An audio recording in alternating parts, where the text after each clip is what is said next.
Après-midi.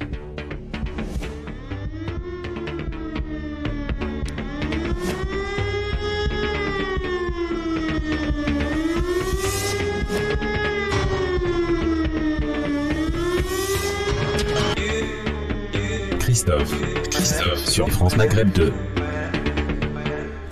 Bonjour à toutes, bonjour à tous, ravi de vous retrouver sur France Maghreb 2 en ce vendredi 8 juillet. Vous êtes bien sur France Maghreb 2, vous avez raison pour votre émission référence, le LGF, le Grand Forum, qui vous emmène tranquillement, mais sûrement, jusqu'à 18h. Voici le programme pour cette émission. Tout à l'heure, un petit zapping, on parlera un peu d'Elisabeth Borne quand même, qui a fait son entrée à l'Assemblée nationale avec son son discours de politique générale cette semaine, avec quelques réactions, bien sûr, de l'opposition. Vous vous en doutez, le quiz évidemment tout à l'heure, et nous nous intéresserons aussi au pouvoir d'achat. C'était au cœur du Conseil des ministres pour savoir si, selon vous, et on en débattra, le gouvernement, est-ce qu'on peut lui faire confiance pour venir à bout justement de ce pouvoir d'achat, de pouvoir redonner du pouvoir d'achat aux Français. A priori, ça va se faire à coup de chèques, à coup d'aide de 2 à presque 300 euros, même pour certains. On va le voir, c'est un peu compliqué, un peu complexe, mais on va tâcher de comprendre. En tout cas, c'est la bonne solution. On posera la question. Un petit tour aussi par la guerre en Ukraine. Vous avez peut-être remarqué d'ailleurs que les médias commencent un petit peu à faire marche arrière, c'est-à-dire qu'ils n'en parlent pratiquement plus. Est-ce qu'on peut dire maintenant que l'Ukraine doit abdiquer maintenant, au vu de ce qui se passe, de la situation? On fera le point, évidemment. Et puis, ça a été aussi l'actualité de la semaine, ce gros défilé militaire, démonstration de force à Alger devant la Grande Mosquée. C'était à l'occasion évidemment du 5 juillet, le 60e anniversaire de l'indépendance. Et il y a eu de belles images, et notamment la rencontre entre le chef du Hamas et Mahmoud Abbas. Du coup, cette question qui en découle, la réconciliation palestinienne passera-t-elle par Alger? On verra que dans l'histoire, évidemment, ça a du sens. On en débat dans un instant avec nos débatteurs. Bienvenue à tous. Le Grand Forum, Christophe Rowe, sur France Maghreb 2. Le Grand Forum. Et j'ai envie de dire que cette semaine, on a été beaucoup à évoquer, à parler de tourisme, de vacances, de vous aider aussi à trouver votre lieu de vacances. Donc aujourd'hui, on va reprendre un peu le chemin de la politique. Oui, je sais, la politique, parfois, les gens en ont marre, mais il faut un petit peu de temps en temps y revenir et puis savoir un petit peu ce qui s'y passe, décortiquer avec Tarek Mami en ce vendredi. Bonjour Tarek. Bonjour cher Christophe, vous avez fait une longue tirade aujourd'hui. Oui, absolument. C'est l'été qui arrive. C'est l'inspiration. Voilà. Bonjour Christophe, bonjour à toutes Tarek. Et bonjour à tous. Bonjour monsieur Sofiane Garbaoui, journaliste, directeur d'une agence de presse allemande. Bonjour Sofiane. Bonjour Christophe, bonjour Tarek, bonjour toutes les auditrices et tous les auditeurs. Et pour ceux qui sont sur la route, bonne route. Ah oui, et prudence évidemment. Et prudence. Et il n'y a qu'un seul Sofiane aujourd'hui. Oui, absolument. Oula, ça va être plus facile. Ça va être plus facile. Et nous attendons le retardataire du vendredi. Vous le connaissez, Farid Tamsamani, qui sera avec nous. Mais il y en a un qui est avec nous et qui va vous écouter, qui va vous scruter pour nous faire un petit résumé, comme dont lui seul a le secret de la fin de cette émission. La belle histoire. Mam, comment ça va, la belle histoire? Bonjour à toutes et à tous. J'espère que vous allez bien. Je vais très très très bien en ce vendredi ensoleillé et jour de Arafat. Ah oui, oui, effectivement, et bon jeûne à tous ceux qui font cette journée de jeûne pour Arafat, évidemment. C'est de tradition en solidarité avec les pèlerins qui sont actuellement au Hajj. Voilà. Et qui va se terminer d'ailleurs, je crois, le Hajj pour beaucoup d'ici 2 jours, hein, si je ne dis pas de bêtises. C'est le lendemain de l'Aïd ou le surlendemain, ça y est, c'est fini. Ouais. Très bien, on voit qu'il y a des connaisseurs. Absolument. Absolument. En tout cas, bon jeune. On mange à quelle heure ce soir, Mam? Aux alentours de 22h, c'est une bon journée courage, très, les gars. très longue. Oui, 22h, bon courage. Avec cette journée, évidemment, très, très, très chaude. Alors, on va démarrer tout de suite notre émission avec ce sujet. Ça s'est passé mardi, à l'occasion du 5 juillet, le 60e anniversaire de l'indépendance algérienne. Et on en avait évoqué déjà la semaine dernière, Sofiane, ce défilé militaire. On l'a regardé, on l'a vu. On peut parler d'une démonstration de force d'Alger au travers de ce défilé militaire qui a été extrêmement suivi et très impressionnant. Ce que j'avais dit la dernière fois, si tu te rappelles à cette même antenne, qu'il ne s'agissait pas d'un simple défilé militaire, mais d'une démonstration de force, des capacités d'intervention et de défense de l'armée nationale populaire. Ouais. Voilà. Alors, il y avait du beau monde aussi à l'occasion Ouais. de ce défilé militaire, notamment du côté de la Tunisie, le président Kais Saied, Tarek était là, mais aussi... Celui qui sort jamais de Oui, il était là. de il est son venu. palais et de sa ville. C'est Et ça. de son Tunisie. Et il y avait également le président de l'UGTT. Oui, Oui, alors, monsieur Taboubi. Oui. On peut pas dire que ce soit les meilleurs venus amis du faire- monde. non, ils sont venus faire la paix. Alors, Ah bon je viens d'écrire à quelqu'un qui vient justement de me poser la question là à l'instant, en message privé. Je lui ai dit, bon, Tebboune a eu l'idée, peut-être le génie, de faire rencontrer à Alger les frères ennemis. Palestine, Abbas, le président, Ernia, chef de Ernia, Hamas. tout à fait. Tunisie, président tunisien Kais Saïed, et chef de l'EJTT, M. Taboubi, qui ne se parlent pas aujourd'hui. Donc, il a eu ce coup, génie politique, disons, Oui. de faire parler, en tout cas saluer Des ceux gens qui qui ne se ne parlent se pas. parlent pas. Et je rappelle que pour les Palestiniens, en gros, ils ne se sont pas vus ou parlé depuis 15 ans. Alors, côté Oui. français, il n'y avait pas beaucoup de monde. Personne d'officiel. Si Arnaud Montebourg. Si, il y Ah avait bah non, l'ambassadeur. c'est pas la France. Il y avait Bah, l'ambassadeur. Si. Il y a l'ambassadeur Il y a de France sur l'ambassadeur, place, comme tous les ambassadeurs. ça. Tout à fait. Mais alors, je pense On que aurait pu penser voir la ministre des Affaires étrangères, le C'était- numéro 2 du Quai d'Orsay. c'était compliqué pour eux. Pourquoi? C'est là où tu vois quand même que la question algérienne, enfin, telle qu'on disait à l'époque, reste d'actualité quand même. Oui. Tu vois, c'est pas c'était. On n'arrive pas à tourner la page de Les l'histoire. Français n'arrivent pas à tourner la de, page. non, mais de part et d'autre, parce que Non, on non. va pas rentrer dans ce débat-là. Mais en tout cas, Nous, on a bien tourné la aurait page. préféré qu'il y ait une représentation officielle de haut niveau française pour dire que quel que soit le fait qu'on s'entende pas, dans une fête comme ça, là, on est présent, comme un Les relations représentant. sont plutôt bonnes en ce moment entre l'Algérie et la Oui. Non, la relation entre Tebboune et Macron est bonne. La relation entre la France et l'Algérie n'est pas aussi bonne. Alors, Par contre, il paraît, moi j'ai appelé l'Élysée pour avoir la copie de la lettre de communiqué. On m'a dit, il n'y en a pas, alors que Le Point et d'autres ont sorti ce que serait... non, il y a eu le un con- échange épistolaire Oui, entre mais la il présidence n'est pas française. assumé. Parce que d'habitude, Alors, tout ce que la France envoie, il est sur le site. Oui, de- sauf que de le front de la haine est il y a à l'Assemblée. Donc, Non, mais je forcément- parle de l'Élysée. Oui, oui, Même, bah même, oui, mais même, même bon. s'il ne sort pas le document, j'allais dire, une fois que c'est publié dans la presse par des fuites, ils auraient pu l'assumer. Oui, Mais bon. oui, mais moi Donc je c'est un te dis- communiqué qu'on ne retrouve pas sur le site de Non, C'est l'Élysée. pas un pas- communiqué, non, non, mais c'est c'est un une échange lettre. C'est un épistolaire. échange, voilà, un C'est échange, échange et Et moi, j'ai épistolaire appelé entre, l'Élysée en tant que journaliste et je connais donc et le service et des personnes nommées. Et la personne, j'allais dire, il y a une espèce de courtoisie républicaine quand on échange, mais il dit, cher Tarek, l'un m'a dit cher Tarek, l'autre cher monsieur Mami, je n'ai pas vu passer ce document. Oui, bien En sûr. clair, c'est-à-dire que je peux pas... Non, ça veut dire que Macron l'a écrit lui-même, c'est tout. Non, mais il a écrit, mais tout le monde l'a à l'Élysée. Comment Le Point l'a eu entre les mains? Le Point, il a eu des fuites. Oui, Après, voilà. il n'a pas le document. Ouais.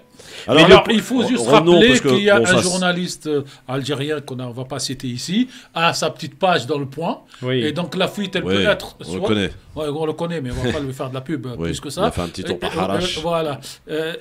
La fuite aurait pu venir d'un côté comme de l'autre pour monter la sauce, mais bon... on Alors, verra pas. j'aimerais qu'on revienne à mon sujet parce que c'est important. Effectivement, alors Arnaud Montebourg, Alors, c'est Arnaud pas la Montebourg, France, oui, mais quand même. il était là en tant que président Président de l'association France-Algérie, Ah, voilà, qui amitié, est quand machin. même un des lobbies les plus importants représentant l'Algérie en France. Hein. Qui était donc avant présidé par Chevènement. Chevènement, Et exactement. après, donc Chevènement, il y a lui qui l'a. Tout à fait. Et l'association France-Algérie n'a pas que des élus, parce que c'est pratiquement beaucoup d'élus, hein, quand même. Elle n'a pas que des élus de gauche, en sens. Hein, donc, Ouais.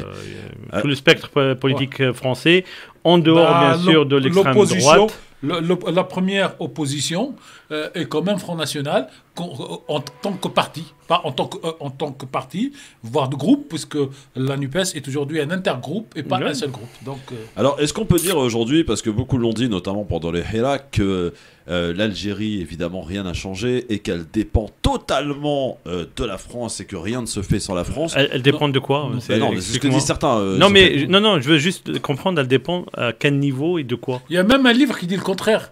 Que c'est la France qui dépend. Que c'est la France qui dépend entièrement de l'Algérie. Le 2 tests sans fausse. Sofiane, c'est pas moi qui le dis, ce sont non, voilà, je ce sont sais. des gens J'essaie de comprendre. qui disent que effectivement la chose n'a pas changé, que c'est la France qui dirige limite en Algérie et que rien ne se fait sans la France. Ce sont des discours qu'on entend dans certains on appelait ça Hizb França, qui est plus ou moins mort avec Chadli. Qui s'est entretenu, mais sans que ce soit directement par Boutef, le président Bouteflika, Allah yarhamou. Mais depuis l'arrivée de Tebboune, les choses sont claires. Le Hizb França, qui est une locution qui a été inventée par des journalistes et qui a été reprise à une certaine époque par des tenants d'une certaine ligne au niveau du pouvoir pour discréditer tout ce qui était opposé à leurs argumentaires. Pendant la guerre de libération nationale, parce que la problématique qui se pose aujourd'hui, y compris pour les Algériens, c'est que nous avons une histoire à écrire. Ouais. L'histoire de la guerre d'Algérie. Autant l'histoire de l'Algérie, aujourd'hui, on le sait, c'est un... Il y a un livre qui a été écrit dernièrement par Pierre Vermerin, je le recevrai à la rentrée, dans lequel j'ai trouvé qu'il y a à boire et à manger. Mais il y a toujours à boire et à manger. Non, mais il y a surtout la partie historique, jusqu'à 1830, où il explique qu'il y avait bien des institutions, un pays, mais presque un État dans le sens moderne, et c'est après que ça a été Non, mais je suis d'accord. C'est-à-dire qu'aujourd'hui, l'histoire de l'Algérie, elle est plus ou moins écrite, stabilisée. On sait que c'est voilà, d'abord, c'est une région qui existe depuis de la préhistoire. C'est des États qui remontent à l'époque romaine et même avant, même de l'époque phénicienne. Mais la France, quand elle est arrivée, pour justifier l'accaparement des terres, et surtout pour justifier l'intervention militaire, parce qu'il ne faut pas oublier que d'abord c'était une intervention militaire, et le problème de l'Algérie, c'est que ça a toujours été géré par des militaires français. Ça n'a jamais été géré par le pouvoir politique. Ça, il faut le savoir. Le premier à vouloir essayer de faire quelque chose, c'était De Gaulle. Mais De Gaulle était un militaire à la base, il ne faut jamais oublier. Oui, général. Oui, parce que j'aime bien quand on dit c'est les généraux qui dirigent en Algérie, mais en France, c'était un général qui dirigeait aussi. Donc, à l'époque. Voilà.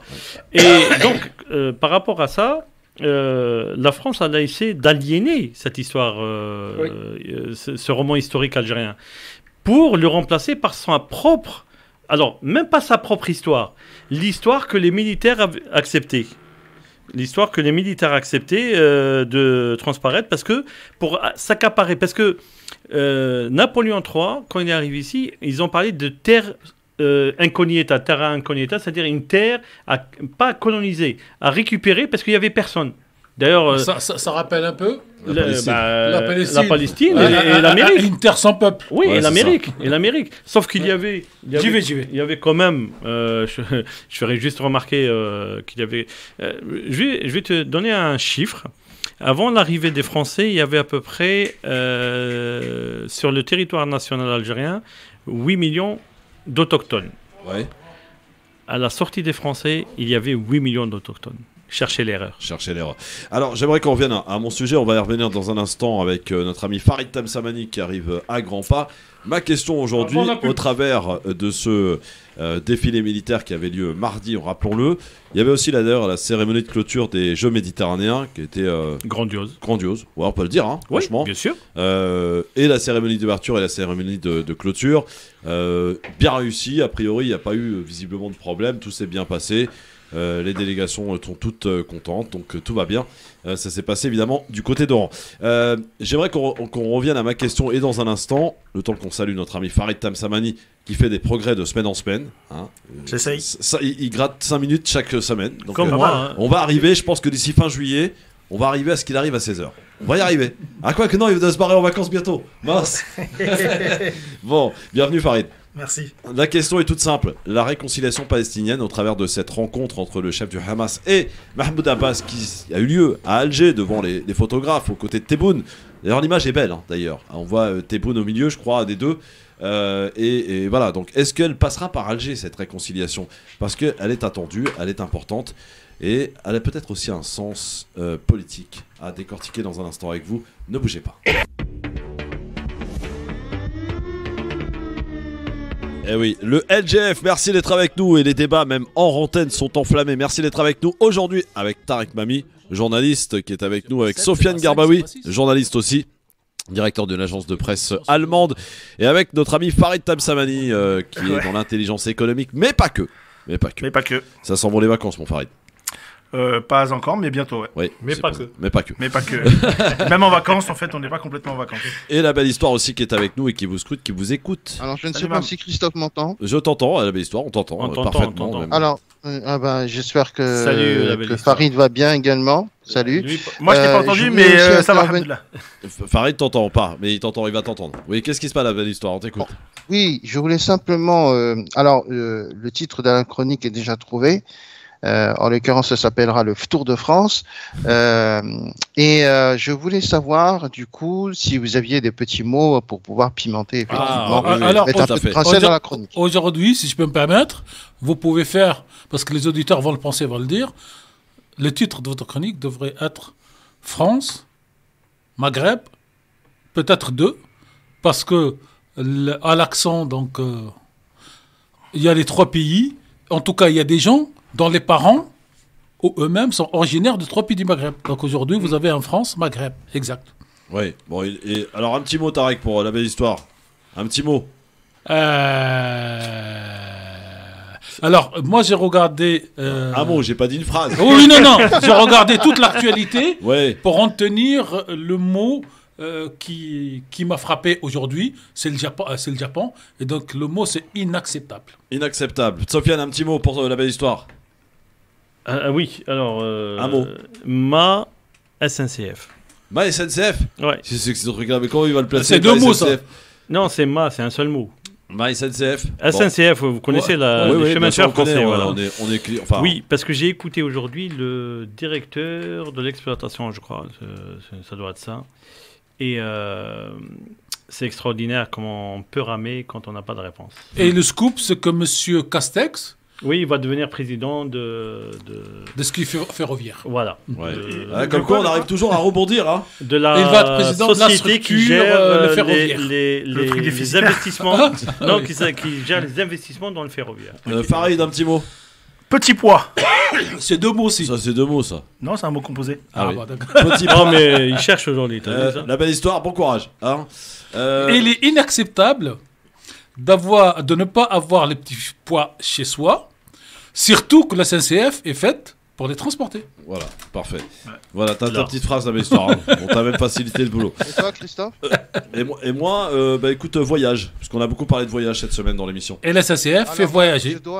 Je dois souligner, excellente émission hier, franchement. Ouais. Ça a été une émission vraiment d'évasion. Ça a été une émission où également on a rendu hommage à des héros du quotidien. Et franchement, ça a été une respiration de ne pas parler politique Oh ou oui. fait d'actualité. C'est Alors, vrai. c'était France Maghreb 2 découverte, comme il y a RMC découverte. Et Christophe nous a fait France Maghreb 2 découverte hier. Voilà. Moi, je voulais intervenir hier par rapport à ce que je t'ai dit au téléphone Ouais. concernant le héros Benenko. Benenko. Ouais. Très sympa. Non, et même le boxeur. Ouais. Ah oui, Farid. Alors, oui, Farid. Moi, j'ai été- Tariq. plutôt. Tariq.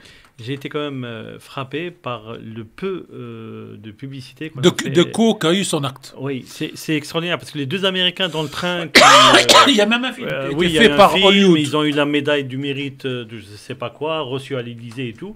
Et là, on a un gars, voilà, il rentrait pas dans les stéréotypes. Non, mais peut-être parce que c'est passé en Allemagne et que c'était aux Allemands de faire le boulot. Bah oui, mais Oui, il mais était à sauf Paris. que- Il a été arrêté à Paris. Hein. Sauf qu'il a été arrêté à Paris. Oui, c'était sur le tarmac à Paris. Ouais. Je rappelle, c'est Tariq Je te fais remarquer Saïbeddine. que les Américains, c'est en Belgique qu'ils ont fait le. Ah non, c'est sur la... Si, il Oui. arrivait. Non, Ils arrivaient c'était de en Belgique. France, c'était sur le territoire français. Mais ils arrivaient de Belgique. Oui, il arrivait de 2. Tariq Saïbeddine, donc, qui a été un héros pour notamment Et 200, voilà. 200 passagers Et d'un je avion voudrais lui Lufthansa. rendre hommage et vraiment chapeau à lui et vraiment. Il a empêché en fait le détournement d'un avion en Voilà.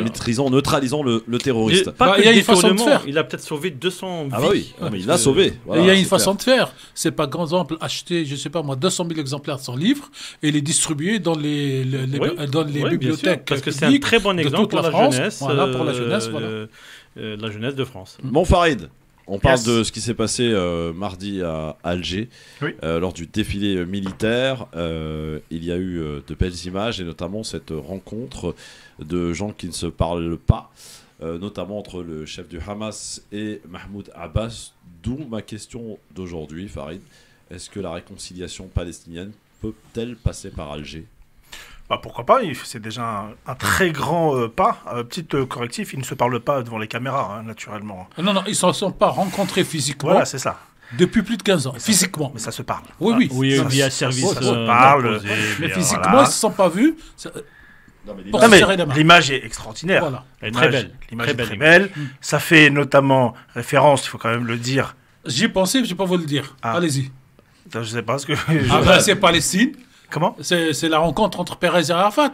Ah non, pas du tout. Non, ça va, Moi, je voulais je pense rendre que- hommage à la diplomatie algérienne. Oui, la création de l'État, Voilà. la déclaration de la création de l'État palestinien. Ouais, ça, on c'est- l'a c'est fait. pensé ça. à ça Non, plutôt. parce que ça remet, en réalité, le président Tebboune fait comment dirais-je, un très bon coup, puisqu'il remet d'une certaine manière la diplomatie algérienne dans le schéma Oui. régional, etc. Donc ça, c'est plutôt une bonne chose. Ça remet la Mac à sa place, quoi.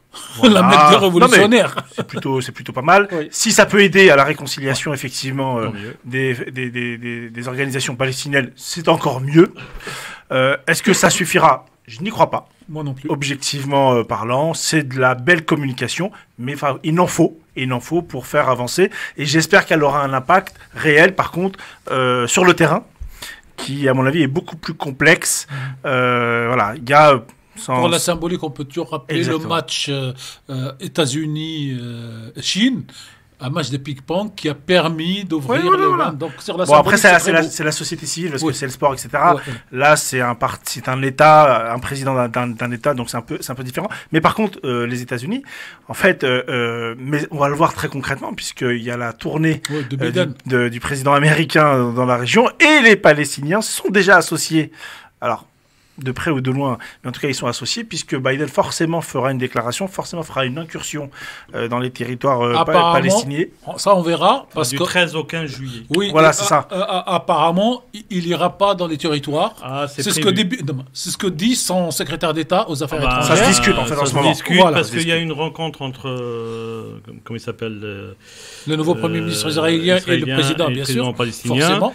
pour discuter, d'ailleurs c'est aujourd'hui. Du président Ouais, c'est illégitime aujourd'hui. palestinien, rappelons-le. hein.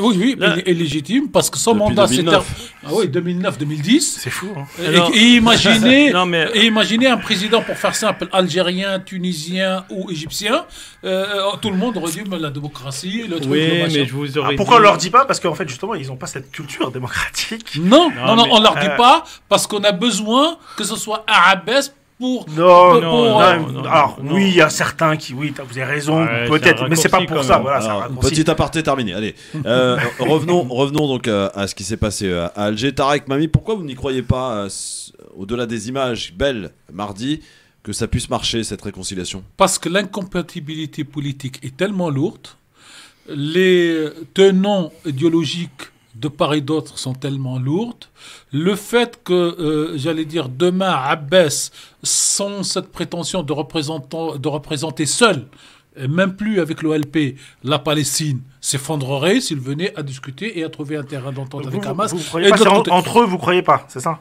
Oh, non, bien sûr, parce que chacun, j'allais dire, a ses lieutenants, a ceux qui le soutiennent, dont les intérêts sont contradictoires, c'est tout simplement. En clair, on peut dire qu'aujourd'hui, le Hamas reste, même s'il n'est pas vrai dans la vérité, hein, affilié à une vision vaguement iranienne du monde, même s'il n'est pas dans la réalité, alors que l'autre, c'est plutôt une vision plutôt américaine dont il est dessus. Donc, pour moi, ça n'amènera pas grand-chose. Ça permettra à la société palestinienne civile, peut-être, d'essayer de nouer C'est ce que j'allais dire. des liens. En fait, mais je pense que politiquement. ces mêmes organisations, aujourd'hui, ne sont pas complètement dépassées, c'est pas vrai. Mais Abbas elles est commencent. dépassé, l'OLP est dépassé. Même le Hamas, en Oui. réalité, Oui. commence à être dépassé. Oui. Il y a des tas d'organisations Oui. sur le Oui. terrain. Ce sont des clans ou des organisations, pour moi, qui sont du passé. Et les uns et les autres, quelles que soient les idéologies, en fait, pour moi, ont échoué. Moi, je crois, par contre, à une réconciliation palestinienne. Société civile. D'abord par la société civile, éventuellement par les partis politiques, pas forcément ceux-là, mais en tout cas ceux qui commencent à prendre le dessus. Ça, j'y crois forcément, tôt ou tard, ça arrivera. Est-ce que ça passera par Alger? Ça, je crois Non, moins, à Alger sera... mais elle aura son rôle. Oui, Voilà. non, mais, et ce sera le lieu physique où les gens peuvent se parler sans Ouais, être c'est taxés, possible, ouais. d'être physiquement. On se retrouve à Pourquoi, Alger, on pourquoi discute. je crois moins en Alger, en fait? Mais ils pourront pas le faire, par exemple, ni à Téhéran, Non, à ni- Téhéran, bien sûr. ni à Jeddah en Arabie Saoudite. C'est pour ça qu'Alger a ce titre. Je crois plus aux pays du Golfe. Ouais. Objectivement parlant, pourquoi? Pour une raison très simple, c'est que pour ceux qui connaissent un peu la tambouille, ou en tout cas la cuisine palestinienne, il faut beaucoup d'argent pour réconcilier un peu tout le monde. Et cet argent-là, en fait, il est disponible dans le Golfe essentiellement. Et au Qatar. Est-ce que ça peut marcher, Sofiane Garbaoui, cette Alors, réconciliation? moi, je suis en train d'écouter, ça me fait un peu sourire. Le discrédité des politiques, il est mondial. Enfin, dans n'importe quel pays du monde. Je ne vois pas pourquoi les Palestiniens seraient exempts de cette maladie de la démocratie. Parce qu'ils sont dans une situation tellement difficile Oui. et sous colonisation Non, mais Tarek, que eux, en Tarek. dehors de la démocratie, Tarek, ils ont mais intérêt à ouais, s'entendre. Oui, ça on est bien d'accord. Mais là, on parle de ce qui fonctionne et ce qui ne fonctionne pas. Il y a une discrédité telle sur tous les politiques, d'accord, comme dirait Macron, de l'ancien temps. D'accord. C'est partout, c'est mondial. Aujourd'hui, en France, on voit un peu la recomposition politique qui s'est mise en place suite au présidentiel, suite aux législatives. Cher Sophia, c'est une vision pessimiste du monde. Non. Comme tous les autres, Non. excusez-moi, comme tous les autres, c'est des salopards. Comme tous les autres n'en font rien, c'est pas grave si nous aussi on fait pas. Non, Moi, mais je- il a raison Non, mais, sur le non, fond. mais moi, Oui. je parle, je suis Mais en train, ça- mais il faut me laisser aller jusqu'au bout, Ouais. Tarek. C'est que moi, je dis qu'aujourd'hui, le discrédité du Fatah ou du Hamas, parce que c'est comme je partageais à 100% ton analyse, c'est pareil. Pour beaucoup de Palestiniens, ils ne sont plus les clés de la solution.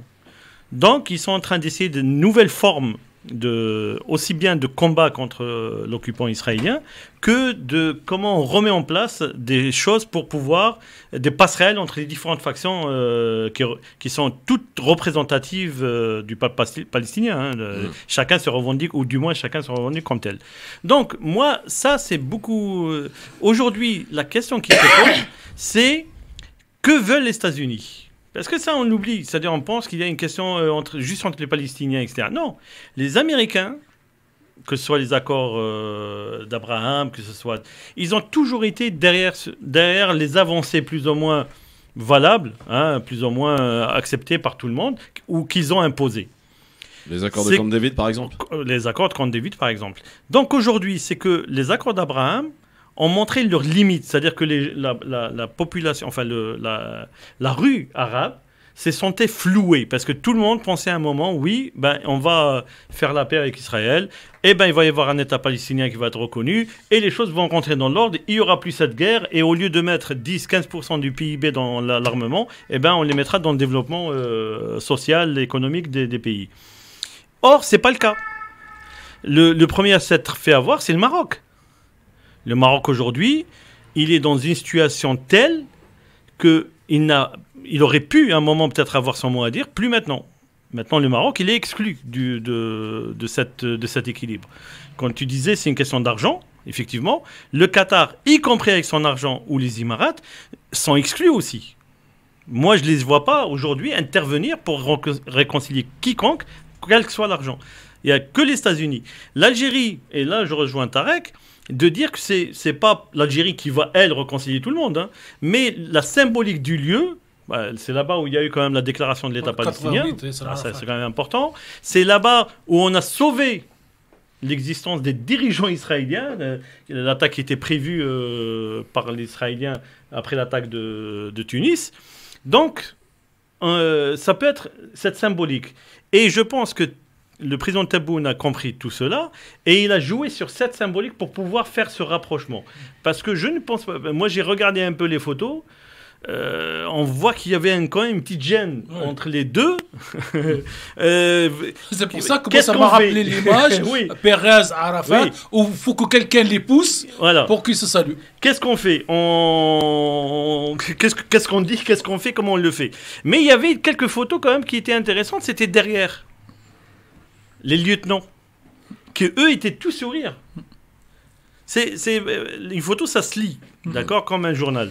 Il y avait Donc, il y avait une Comme science. les messages, il y avait comme les une- il y messages avait- politiques envoyés. voilà, bien sûr. donc Il y moi avait- personnellement, il y avait- par rapport à ça, je pense qu'aujourd'hui, la question la rencontre d'hier, plutôt c'était hier, c'était jeudi où il y avait la rencontre entre le Premier ministre israélien et le président palestinien, je pense là a dû se jouer quelque chose parce qu'il continue la réunion aujourd'hui.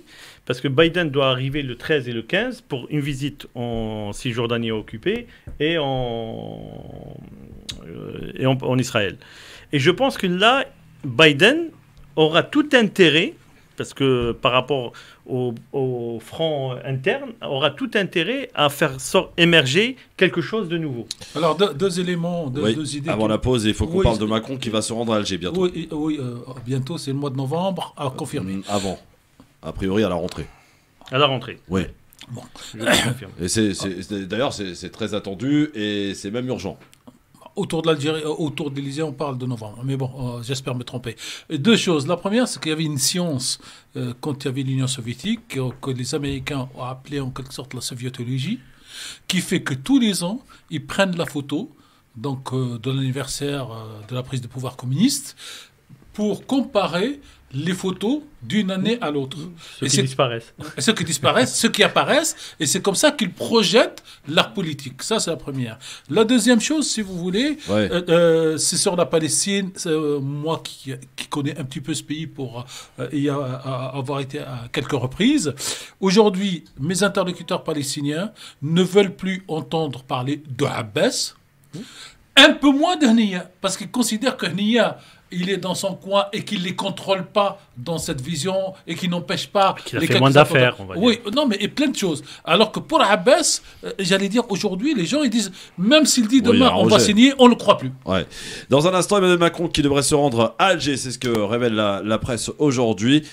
Oui, mais pourquoi faire et pour négocier quoi, Farid? On se pose la question, on en parle dans un instant.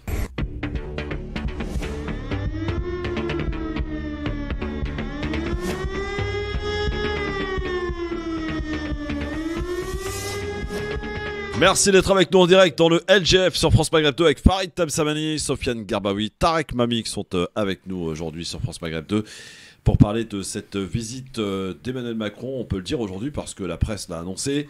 Il devrait se rendre sans qu'on ait pas plus de détails sur la date exacte de son voyage en Algérie. Ce sera très certainement une visite d'État, hein, on est d'accord. Alors, c'est ça qui aujourd'hui se négocie, c'est la forme de la visite. Oui. Alors, pourquoi Emmanuel Macron doit impérativement se rendre rapidement, quand je dis rapidement, c'est dans les quelques mois à venir, en Algérie? Alors, comme ça, à première vue, je me dis, c'est pour renégocier le gaz, Tarek? Ou il y a autre chose? Moi, je pense qu'il y a plusieurs choses. La guerre d'Ukraine a en réalité changé la donne à l'échelle internationale. Et donc l'Algérie et le président Macron, qui est beaucoup plus jeune, qui n'a pas fait la guerre, a aussi cette vision comment faire demain avec l'Algérie, avec l'Afrique, face à un changement international, et que la France, est-ce qu'elle va se bloquer au nom de la mémoire qu'elle ne veut pas assumer, ou de l'histoire qui n'est pas écrite ou co-écrite? Est-ce qu'elle va, pour faire simple, est-ce qu'elle va condamner l'avenir au nom du passé?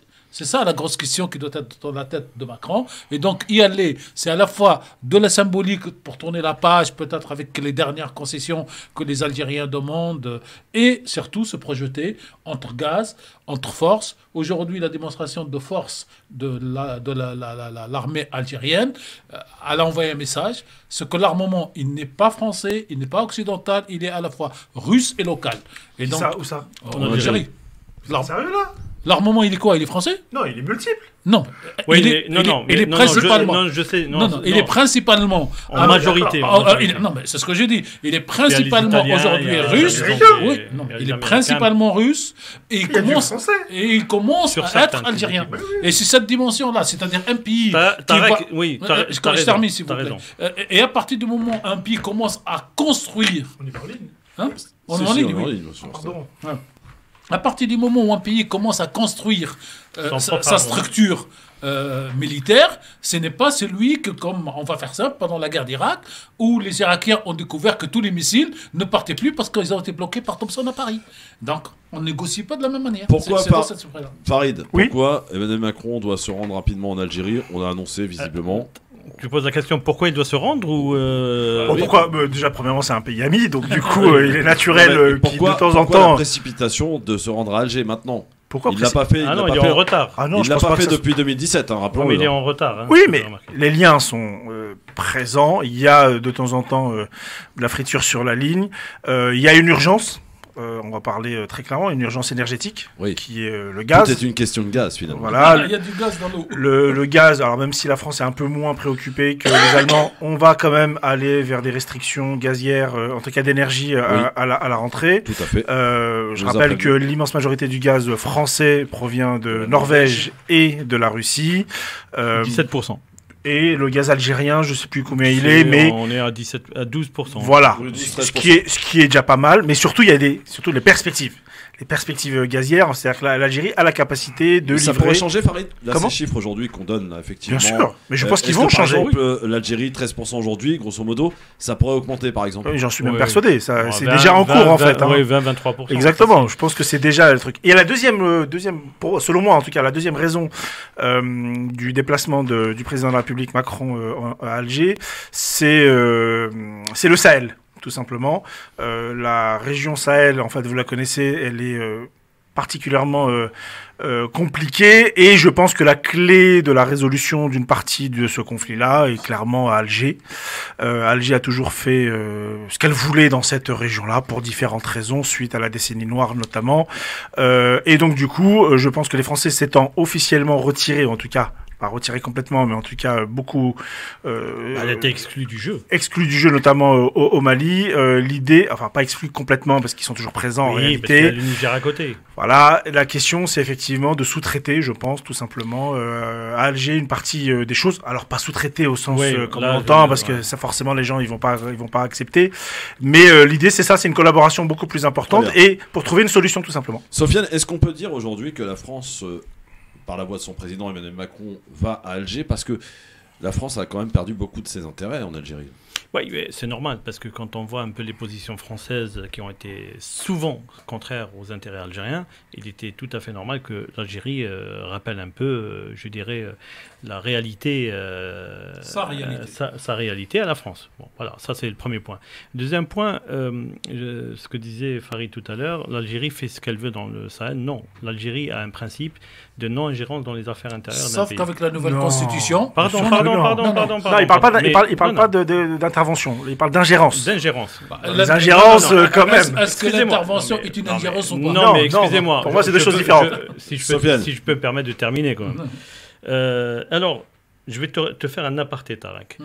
L'intervention à l'extérieur des frontières était quelque chose qui existait déjà en dehors de la Constitution. Maintenant, elle est D'accord. dans la Constitution. Maintenant, elle est dans la Constitution. On a officialisé et formalisé un truc qui existait, et c'est tant mieux. Parce qu'un pays qui se veut normalement Respectable, il doit mettre les choses au clair, tout simplement. Et ça a été fait. Donc, C'est là- marrant parce que là, il y a pas de excuse-moi de te couper, hein, parce que je me souviens du débat qu'on avait eu Ah oui, ici c'est vrai. sur cette question-là. Avec l'autre Sofiane. Qu'on salue, Qu'on salue. mais pas qu'avec Sofiane. Hein. C'était quelque chose en fait d'impossible. Ouais. Non, etc. moi je vous le dis, on est C'est beaucoup plus réaliste. On est intervenu. Alors, On est vraiment- sorti de l'ombre à la Non, lumière. non, comme on est dirait l'autre. intervenu pendant la guerre de Yougoslavie. Les aviateurs algériens ont rendu de très grands services en termes de transport, etc. On est intervenu dans d'autres. Au Rwanda, on est intervenu sur d'autres territoires. Mais on l'a fait, je dirais, sur des bases qui n'étaient pas encore officielles. Là, aujourd'hui, ça va être officialisé. Et je trouve que c'est très bien. C'est très bien, les choses sont claires comme ça. Et c'est aussi à l'image et à la, je dirais, à ce que l'Algérie veut être. L'Algérie aujourd'hui est une puissance régionale qui est respectée et qui est reconnue comme telle. Donc, moi, ça ne me pose pas de question. Maintenant, pour répondre à ta question, Christophe, pourquoi le gaz algérien a son importance pour la France? Parce qu'il faut savoir qu'il y a l'interconnexion entre les différents systèmes Gazoduc européens. en Europe. En Europe, d'accord. C'est-à-dire que la France, même si Russie, elle est moins impactée par les prix du gaz parce qu'elle consomme moins de gaz pour son électricité parce que c'est de l'électricité principalement nucléaire. Oui. Sauf que la France est obligée de mettre à disposition du reste de l'Europe. Donc, si les autres Européens n'ont pas de gaz pour se chauffer, pour l'électricité, etc., ils vont eh ben, sortir elle du est bois. impactée. Voilà. Donc, Alger devient aujourd'hui incontournable parce que je vous ferai remarquer quand même qu'il y a 2 points importants. Oui. C'est l'un des rares pays. Est-ce que tu peux les garder pour dans un instant? Tes 2 points. Hein, parce que j'ai une petite page de pub, mon Écoute. cher Sofiane. Alors, restez avec nous. Voilà, absolument. Après les la- 2 points importants. On revient après ça. Et on aura Méziane au téléphone, à tout de suite.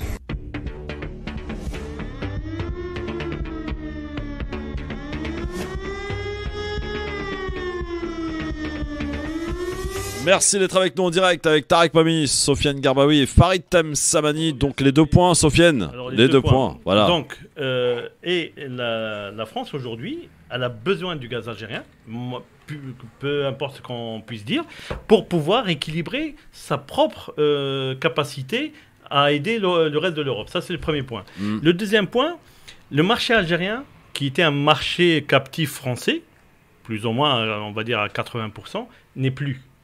Pourquoi? N'est plus parce que tout simplement, les intérêts français aujourd'hui, les Algériens ont compris un truc, c'est que le Made in France, il est vendu trop cher. Il y a du Made in Allemagne, du Made in Diversification. Voilà, diversification. Mais alors, Et c'est du coup, les beaucoup- Français, ils sont où? Alors, les Français ont perdu. Tu sais, il y avait 600 entreprises françaises en Algérie. D'accord. Non, On mais n'est pas- dans le commerce extérieur, c'est très simple. Il y a de l'exportation et de Oui, l'importation. oui, oui, oui. Les Français, ils sont loin, ils sont en tête, Non, ils sont comment? alors ils sont plus en tête. Ils sont plus en tête, Ils sont plus loin. en tête. Ils sont Non, ils sont troisième. pas loin. Ils sont 3e ou 4e. Ils sont oui. 2e. Voilà, ils sont 2. Oui, oui. Mais sauf qu'ils étaient premiers. Et donc le premier aujourd'hui, c'est C'est la Chine. la Chine. Voilà. Et ils sont premiers avec ou hors hydrocarbures. Ils sont premiers. Pourquoi je pose cette question-là? Ouais, vas-y. Parce qu'en réalité, tu as complètement raison de dire qu'en fait, ça n'est plus les mêmes volumes ou que la France n'est plus toute seule. Ça, c'est complètement C'est clair. vrai. Mais tous les pays de la planète, c'est la Non, mondialisation. mais on est bien d'accord. Mais sauf que Mais les faire Français croire aux pendant- gens Non. qu'en fait la France n'a plus de pied Non, non, économique non, en Algérie. Non, c'est pas vrai, c'est pas vrai. C'est pas Ça- vrai, non, voilà. mais ça, c'est des débats qui sont. Je sais, honnêtement. Je parle des fois, pas de toi, Non, mais Sofiane, non, personne, je suis non. d'accord avec toi, Farid. C'est que j'entends comme toi, certains, des fois, je me dis, soit ils sont mal informés, soit ils veulent désinformer. D'accord. Bon, Voilà. on laissera chacun. Alors, je sais pas dans quel camp il est. Alors ça, Farid, ça veut dire quoi? Ça veut dire que C'est aujourd'hui Farid, tu m'as la dit dans France quel camp, a là perdu. Non, la France Il s'est est dans la rendu compte. désinformation, Farid. hein. Non, la Comment France s'est rendu. Vous êtes dans le camp de la désinformation. Non, Non, pas moi. Non, non, non, Ah non, pas moi. Soit. La France s'est rendu compte, et je partage ton avis, c'est que maintenant il y a de la concurrence pour le marché algérien. Ouais.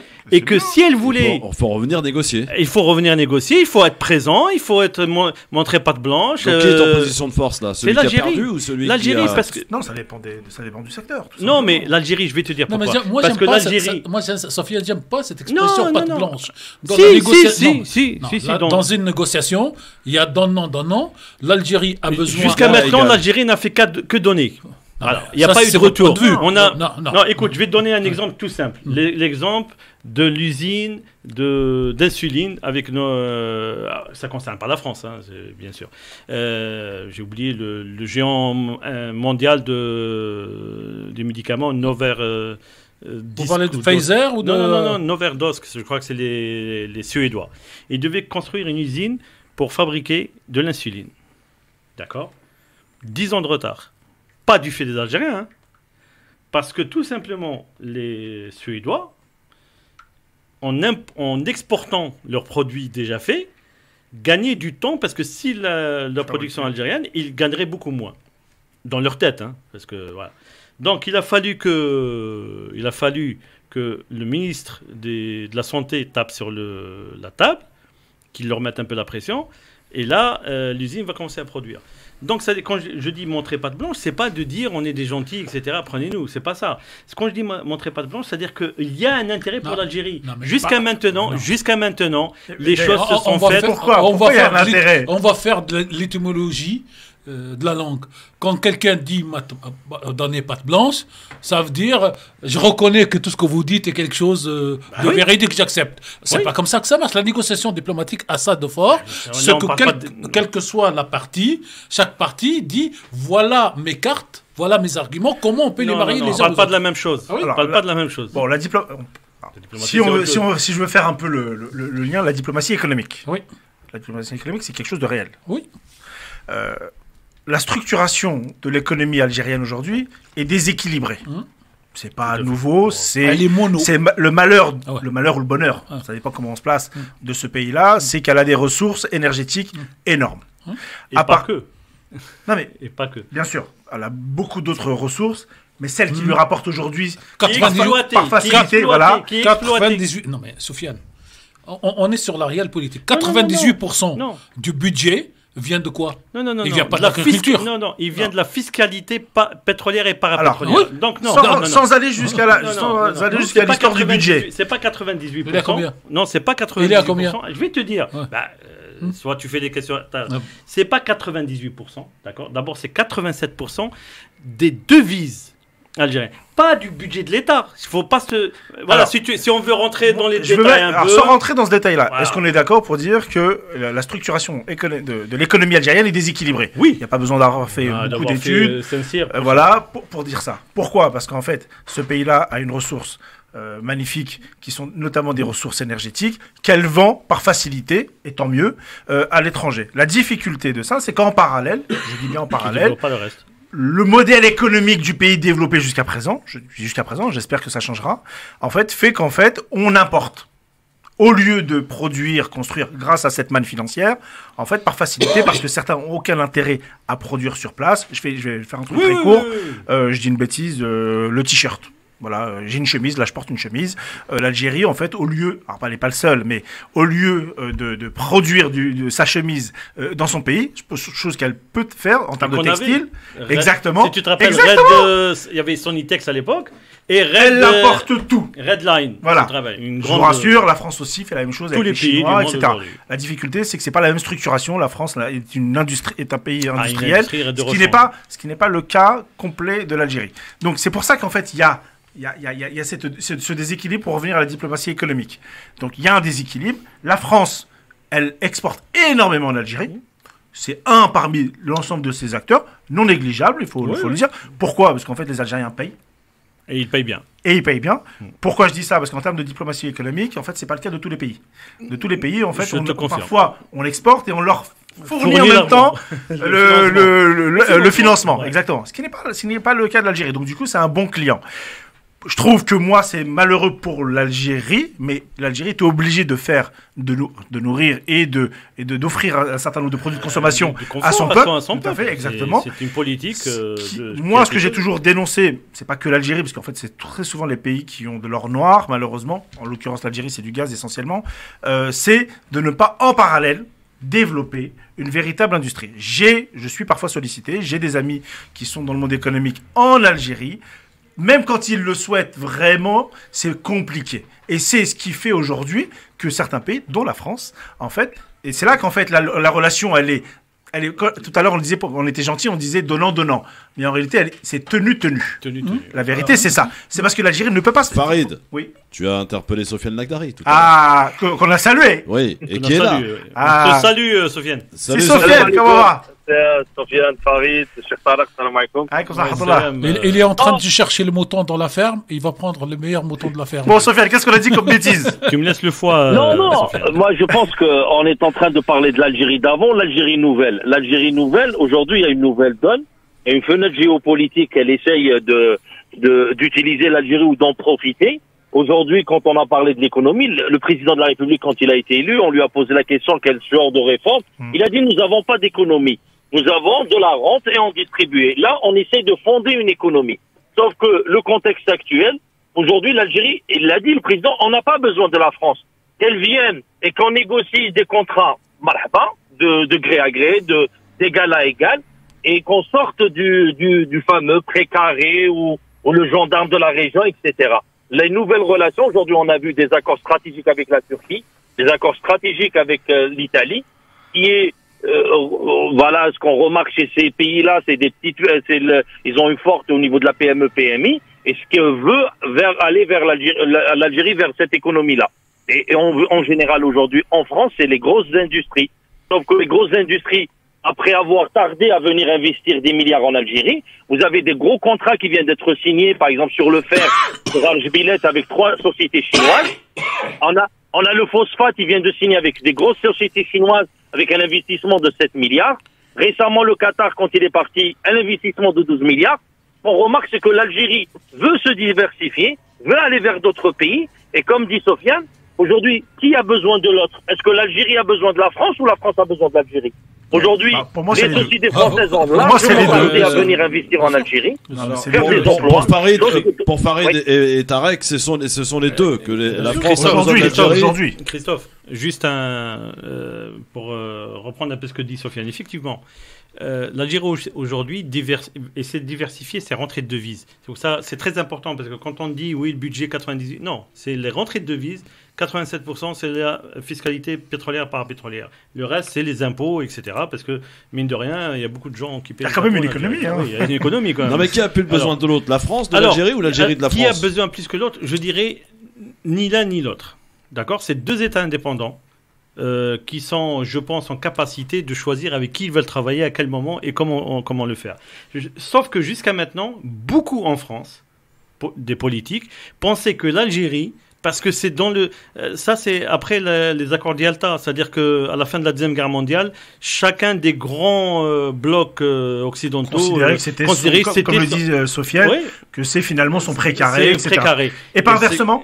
Non, pas inversement, parce que même les Américains, quand tu lisais un peu je dirais la littérature américaine concernant l'Algérie, etc., elle est très, je dirais, ils essaient d'être équilibrés pour ne pas, les Américains, oui. Voilà, pour ne pas froisser les Français, parce qu'ils considéraient ça comme un précaré. Aujourd'hui, quand tu vois l'offensive économique américaine en Algérie, ça n'a jamais été le cas depuis des années. Aujourd'hui, les Américains considèrent qu'il n'y a plus de carré français en Algérie. Mais pas qu'en Algérie, d'ailleurs. Oui, non, mais en Algérie. Mais alors, moi, j'ai une question. Quand on est Je vous rappelle que cette position américaine était là avant 62. Quand les Américains... mais pendant la guerre d'indépendance, pour scier la branche à l'ancien empire, ils ont investi sur la... Donc c'est pas nouveau. Avec les j'espère qu'un jour on aura... Jusqu'avec les démocrates. J'espère qu'un jour on aura... question. On aura des publications... Pardon? La question que tu voulais me poser. Oui, la question que je voulais te poser. Quand on est entrepreneur en Algérie, et qu'on a... Je dis une bêtise, hein, franchement, vraiment, j'extrapole très très loin. On n'est pas des bêtises près. Moi aussi, j'en ai dit.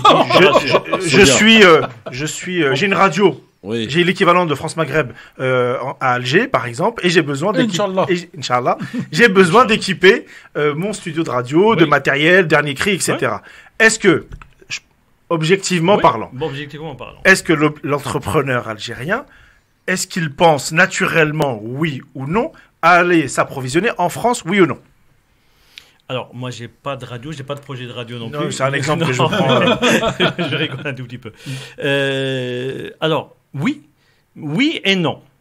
Tu vois, je vais te dire oui ou non. Oui, parce que il y a plus de facilité de contact de cousins, cousines, etc. Donc les relations sont là, quand même, humaines, qui existent. Non, mais ce que j'ai peur, parce qu'à entendre Sofiane de l'autre côté du micro. Maintenant, connaissant les prix en France, toi, tu cherches plus facilement vers la Chine. Non, pas du tout. Tu cherches Sofiane Lagdari. Je crois. Moi, personnellement. Mais après, la première, c'est la langue, c'est le nombre de personnes. Voilà, on est d'accord. Voilà, mais après, il ira plus facilement. Moi, peut-être Farid ou d'autres personnes. C'est que les Algériens veulent s'ouvrir au monde. Là, mais au-delà de ça, Sofiane, tu sais bien que Sofiane, il y a la question des prix. Tu sais très très bien. Moi, j'ai beaucoup d'amis qui achetaient en Turquie. Tout ce qui était tissu, etc. Je suis issu d'une grande famille qui a fait du tissu en Algérie pendant des siècles et des siècles et qui continue d'en faire. Ils achetaient en Turquie, ils achetaient en France pour la production française, en Turquie, et ils sont passés à la Chine. Une question de prix. Parce que l'Algérien, c'est d'abord un commerçant. Quand je suis commerçant, comme tous les commerçants du monde, voilà. C'est-à-dire qu'on va pas chercher quelque chose de plus cher, voilà, pour les beaux yeux de la Tour Eiffel. Maintenant, il y a des accords d'État à État. Alors, il y a aussi deux choses. Il y a, pour répondre à la question de Farid, il y a une question de génération. Il y a la génération qui monte aujourd'hui, elle regarde plus vers la Chine d'un côté. Non, alors plus. T'as pas de vue économique? Oui. Je pense que d'un point de vue économique, c'est pas une question de génération. C'est une question de portefeuille. C'est une question de portefeuille. J'y viens. Alors, la nouvelle génération regarde deux choses. Elle regarde le prix pour le comparer à la qualité. Et donc, ils sont pas schizophrènes, mais ils vont aller en Chine, aux États-Unis, en Allemagne et aujourd'hui en Italie. Et donc, ce qui est intéressant chez ce nouveau investisseur algérien, c'est qu'il a une vision beaucoup plus large. Que jusqu'en gros, la fin de l'ère de M. Bouteflika, la vision était plutôt avec la France, par habitude culturelle, j'allais dire. Je suis pas d'accord, Tarek. L'économie algérienne, ça fait depuis 10 ans qu'elle est en train de se refondre, d'accord? On n'avait pas vu grand-chose. Hein, non, excusez-moi. Alors, je vais vous donner quand même quelques exemples, parce que je sais très très bien. Maintenant, on sait aujourd'hui ce qui fait, on a un secteur étatique très présent. C'est à peu près 90% de l'économie. Sauf qu'on a 40% d'une économie informelle qui est là, diffuse, etc. C'est ça qui déséquilibre. Maintenant, il y a une pièce sur les Airbus qui s'appelle le pilote. Je ne sais pas si vous connaissez cette pièce. Le pilote, moi je connais le pilote qui... Non, pas l'être humain. Non, pas l'être humain. Ah, ok. C'est fabriqué où? C'est une sorte de radar. C'est fabriqué où? J'en sais rien, moi. À Béjaïa. À Béjaïa? Oui, monsieur. D'accord. C'est un ancien... Et ça sert à quoi cette pièce? Eh ben, ça sert à... C'est un élément des radars. Sans ça, tu voles pas. Ah oui. Ouais, l'avion vole pas. Voilà. Et pour la petite histoire, en fait, c'est une pièce. Le crash du Rio, je sais plus Janeiro, là. Et en fait, c'était le pilote qui était tombé en panne. Ah oui, d'accord. Bon. Donc cette pièce-là, elle est fabriquée à Béjaïa par un petit entrepreneur, d'accord, qui vivait ici, qui était tourneur-fraiseur et qui est rentré et a installé son entreprise. Il y a d'autres qui... Par exemple. Non, mais, mais ça fait plus de 15 ans, hein, c'est pas d'aujourd'hui. Ouais. Si tu veux, l'environnement économique, la problématique en Algérie, c'est pas l'économie en telle ou l'argent, etc. C'est ce que moi j'appelle l'instabilité législative. L'instabilité législative, le problème, c'est que tu as une loi aujourd'hui, le lendemain, tu as une loi qui dit... C'est ce qu'on appelle dans le milieu économique le climat des affaires. Voilà, le climat. Mais moi, j'appelle ça l'instabilité. Mais il y a ce qu'on appelle un classement, il y a des ressentis et des réalités sur ce qu'on appelle le climat des affaires. Là, c'est donc pour dire que l'Algérie et la France ont bel et bien besoin l'un de l'autre. Oui, mais au-delà de ça, je pense qu'aujourd'hui... Si je vais être caricatural, je pense... Et provocateur pour notre ami Sofiane de l'autre côté. Oui, pas moi. Hein. Qu'on salue naturellement. Moi, il m'aime bien, toi, il t'aime pas. Hein. Je sais pas pourquoi. Non, pas du tout. Non, c'est beaucoup. Je rigole. La France peut se passer de l'Algérie. Si je mets entre parenthèses 2022. Si je mets entre parenthèses 2022, ce qui n'est plus le cas aujourd'hui. Mais la France pouvait se passer de l'Algérie. L'Algérie, un peu moins. Pour être un peu provocateur, pour une question de déséquilibre économique, d'industrie économique. Aujourd'hui, et c'est un peu le malheur d'ailleurs de toute cette relation-là, c'est que finalement, la France ne peut pas se passer de l'Algérie aujourd'hui parce qu'elle a besoin des 17% qui passent 22-23% en termes d'importation gazière. Et de l'autre côté, ça change. C'est des devises supplémentaires pour le pays. Encore une fois, Sofiane l'a dit, avec le nouveau président, il y a une volonté de redynamiser ou même, j'allais dire, même de créer un vrai climat. De créer un vrai... De diversifier. Non, un vrai climat. Alors, 2 secondes. Il faut faire très attention parce que il y a 2 choses différentes. Il y a la diversification des clients ou des fournisseurs. Ça, la réalité... La diversification de la production locale, c'est ça qui est important. C'est ça, c'est 2 choses différentes. Parce qu'en vérité... C'est pas trop technique, les gars. Non, mais ce que je veux dire par là, c'est que qui que ce soit comme président, en réalité, et ça date pas d'il y a 10 ans, pour moi, ça date même depuis 62, la réalité, c'est qu'en fait, on diversifie les clients pour pas être détenteur uniquement d'une relation avec un tel ou un tel. Est-ce qu'on peut se faire un dîner climat d'affaires, les gars? Comme ça, on aura l'occasion d'en reparler ensemble. Avec grand plaisir. Pas de souci, mais regarde, la nouvelle monture de la loi sur les investissements. D'accord. Ils sont revenus, en fin de compte, à la loi qui était en 2010. Ils l'ont réamendé un tout petit peu. La loi Hamarouche. Celle de Hamarouche, exactement. Moi, je suis pas à 100% d'accord avec, parce que moi, je trouve qu'il y a des quelques points qui... Bon, enfin, après, voilà. Mais la problématique qui se pose, c'est que l'Algérie dispose de lois pour attirer tous les IDE du monde. Hein. Il n'y a aucun problème. Facilité d'installation, il y a le guichet unique, il y a le Calpi qui gère les terrains, etc. Mais en réalité, la lourdeur bureaucratique. Pourquoi? Parce qu'il y a cette instabilité législative qui fait que, y compris les décideurs, celui qui va décider de signer ton papier, eh ben, aujourd'hui, il n'y a pas de risque. Le lendemain, il peut risquer d'avoir signé le papier. Je vais donner un autre exemple. Je suis complètement d'accord avec. Il faut vraiment qu'on avance, les gars. Non, mais je suis complètement d'accord avec ce qui vient d'être dit et je vais donner un autre exemple. C'est bien, ça, c'est déjà. Pourquoi le climat des affaires est pas forcément favorable en Algérie? Il y a une loi de finances tous les ans qui est votée, comme dans tous les pays, contrairement à ce que les gens pensent. En France également. Hein. Partout. Partout. À la différence près c'est qu'un certain nombre de pays, dont l'Algérie, parce que son modèle économique est faible, elle N'est pas instaure ce adapté. qu'on a, on va dire pas adapté pour être gentil, elle impose ce qu'on appelle des quotas, par exemple. Oui. Des quotas d'importation. D'accord. Il ne viendrait pas à l'esprit en France d'avoir des quotas d'importation. je Ça dis une existe. bêtise. Il ne viendrait pas à l'esprit aujourd'hui Ça en existe France. en France. Pas sûr, pas aussi. Ça s'appelle les quotas d'importation Union Européenne. C'est la même chose. Non. Ben si. Mais sur l'ensemble de l'économie, je suis désolé, c'est Oui, c'est parce très qu'on est- faible. Oui, mais c'est parce que Mais non. 27 pays. Aujourd'hui, là, si on vous prend êtes- à la Non, hauteur non. d'un seul pays. Je vais donner un exemple. Je suis marchand de t-shirts. Oui. T'aimes bien En les France. t-shirts, toi, hein, je Ouais, regarde. Exactement. ouais, je crois, ouais. Non, Il a il dit y a l'été t-shirt qui en arrive, Chine. Non, mais je suis marchand de t-shirts en France. Oui. Tu peux pas Je- importer autant que tu veux. Je ne peux pas importer autant que je veux en France. Oui, bien sûr, monsieur. Non, je suis pas d'accord. Oui, tu rentres dans les quotas Bon, messieurs, textiles ouais, vous êtes gentils, de mais la là- Chine. Là, Non, y a franchement, pas- y a voilà. pas- y a Ouais. pas- y a Ah, pas de si. quota. Ah, Mais bah, attendez, si. Moi, Ouais. Si, aujourd'hui, si. non, Non, mais il y a. Alors, La pas fibre avec. optique, tu peux pas importer. T'as des taxes qui te rajoutent pour ne pas importer comme tu veux. Juste une chose. Il y a des Non, règles mais dans différentes, le- c'est tout. sur le t-shirt, Si. t'as pas Sur de le quota. textile, il y a des quotas en Non, il y a- Europe. en fait, là, En non. Europe. Alors, deux secondes. En fait, il y a ce qu'on appelle des négociations commerciales selon les pays, ce qu'on appelle les accords mondiaux du commerce, Voilà. Multilatéraux. qui sont multilatéraux.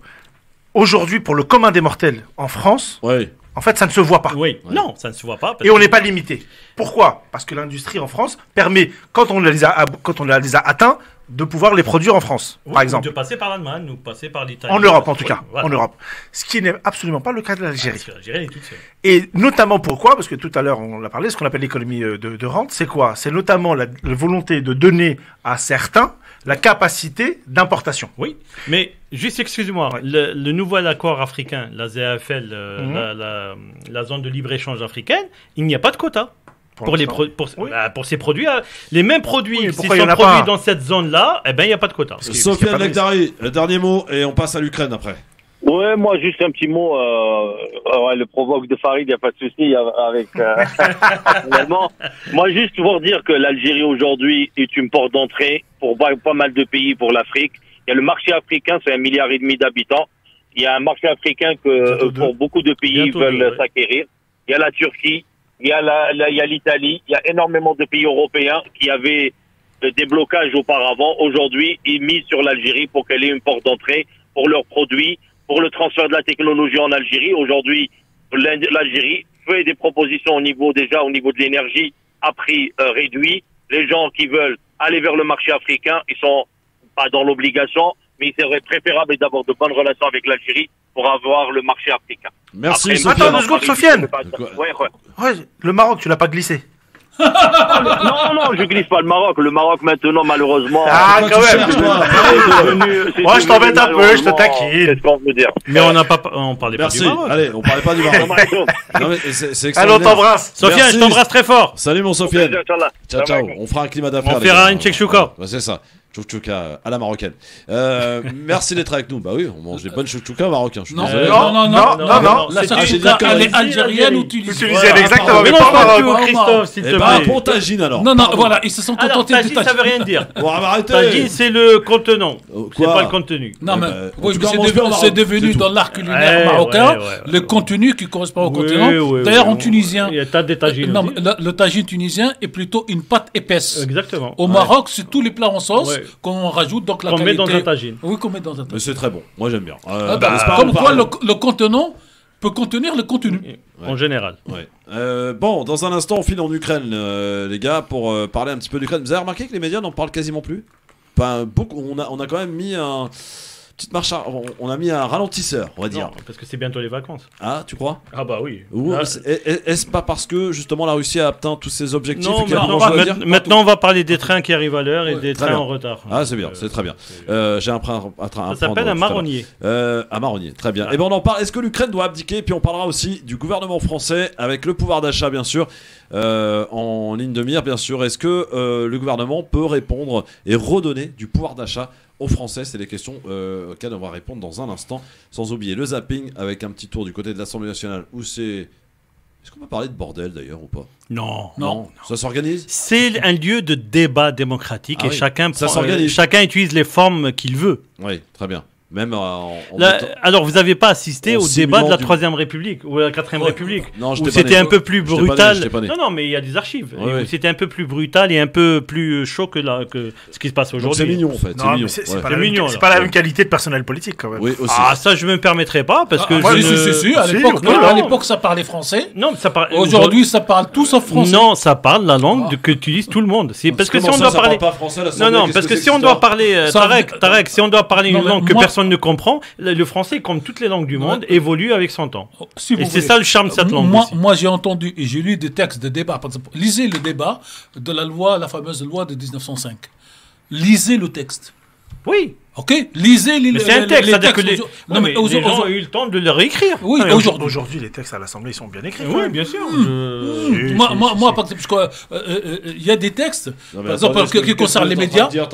Attendez, par exemple, il y a des textes qui concernent les médias, Ouais. dans lesquels, après, vous interprétez comme ça, comme vous voulez. Ah, Mais c'est le rôle d'un texte, c'est de pouvoir être interprété.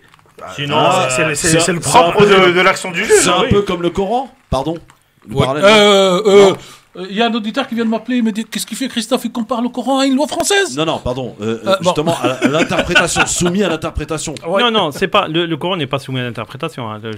À compréhension. À la compréhension. C'est pas la Il est même soumis chose. à la compréhension. Voilà, D'accord, c'est ok. Bon, c'est complètement faites différent. comme si j'avais rien dit. Allez, on se Ouais, retrouve bon, juste après ok. la pub. À tout de suite sur France Maghreb 2.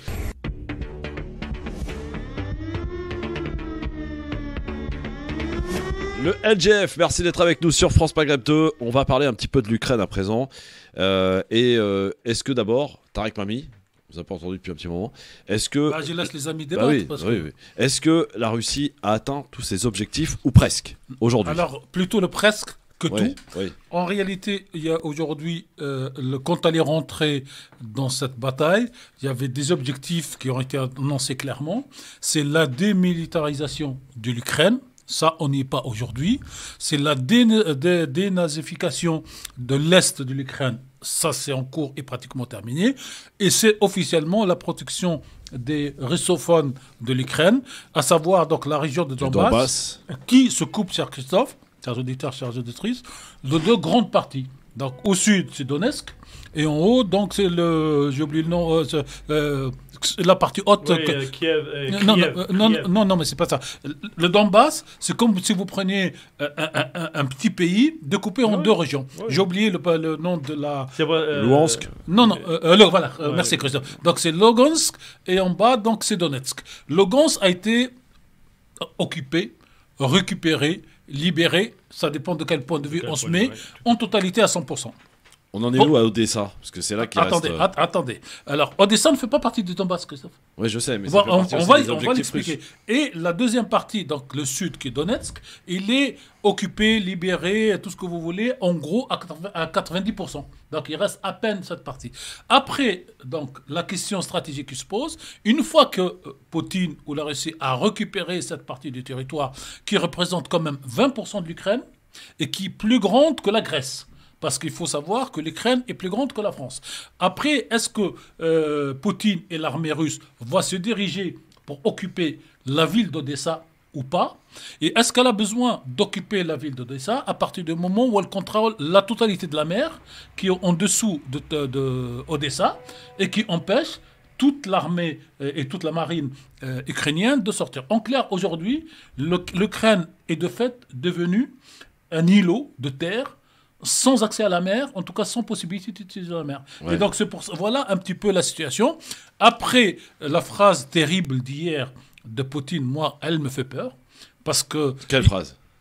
Il a dit clairement, je peux dire à l'Occident que les choses sérieuses en Ukraine n'ont pas encore commencé.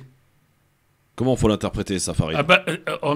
Alors, moi, je l'interprète à mon sens, parce qu'il y a eu beaucoup d'articles dans la presse française et Si les anglaise. choses n'ont pas commencé sérieusement... C'est ce qu'il a dit hier. C'est ce qu'il a dit hier devant son Assemblée nationale.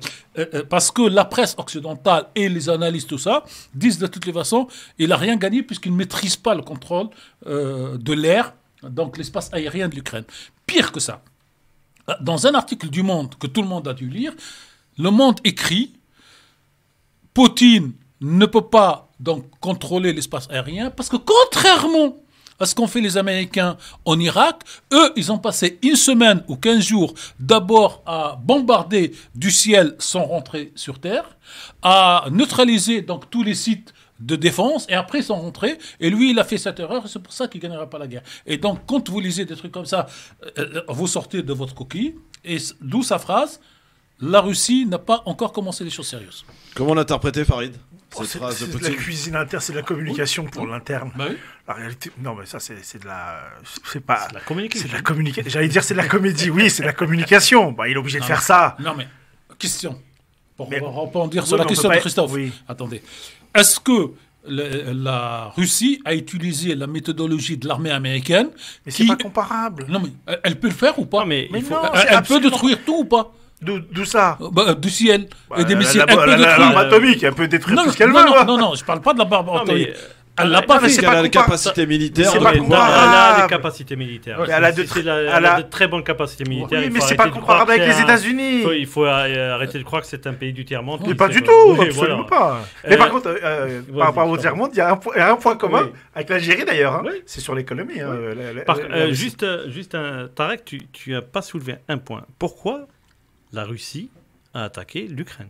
Bah ça, on l'a On en a raconté. parlé 1000 On fois. en a parlé 1000 fois, c'est pour ça. Ah oui, parce qu'il Les faut accords, revenir à la les accords genèse. de Minsk, Non, alors ça n'a rien à voir. Non, mais il y a Ça n'a rien à voir. il y a Il y a de l'OTAN. multiples Il y a- facteurs. Il y a Le l'OTAN. dernier facteur, Il y a- c'était L'OTAN le ne fait- devait pas. Non, le dernier facteur, c'était l'armée Non, mais ça, c'est le troisième. ukrainienne. Qui- Non, c'est le facteur qui est déclencheur. Non. C'est l'armée ukrainienne. Qui a mis 100 000 soldats sur la Voilà, frontière et qui pour est- récupérer le bien Donbass. sûr. Voilà, avec Oui. les Américains. Ah, et les Russes sont tombés dans le Voilà. panneau. Voilà. Ou Revenons pas. Mais qu'ils pouvaient. Ou pas. Non, mais ils Mais pouvaient qu'ils pouvaient pas faire autrement. Ouais, Exactement. voilà. Revenons à la phrase Mais de Poutine. revenons à la phrase. La phrase. Oui. C'est ça qui m'intéresse. Oui. La phrase. Elle fait peur à Tarek. Il fait...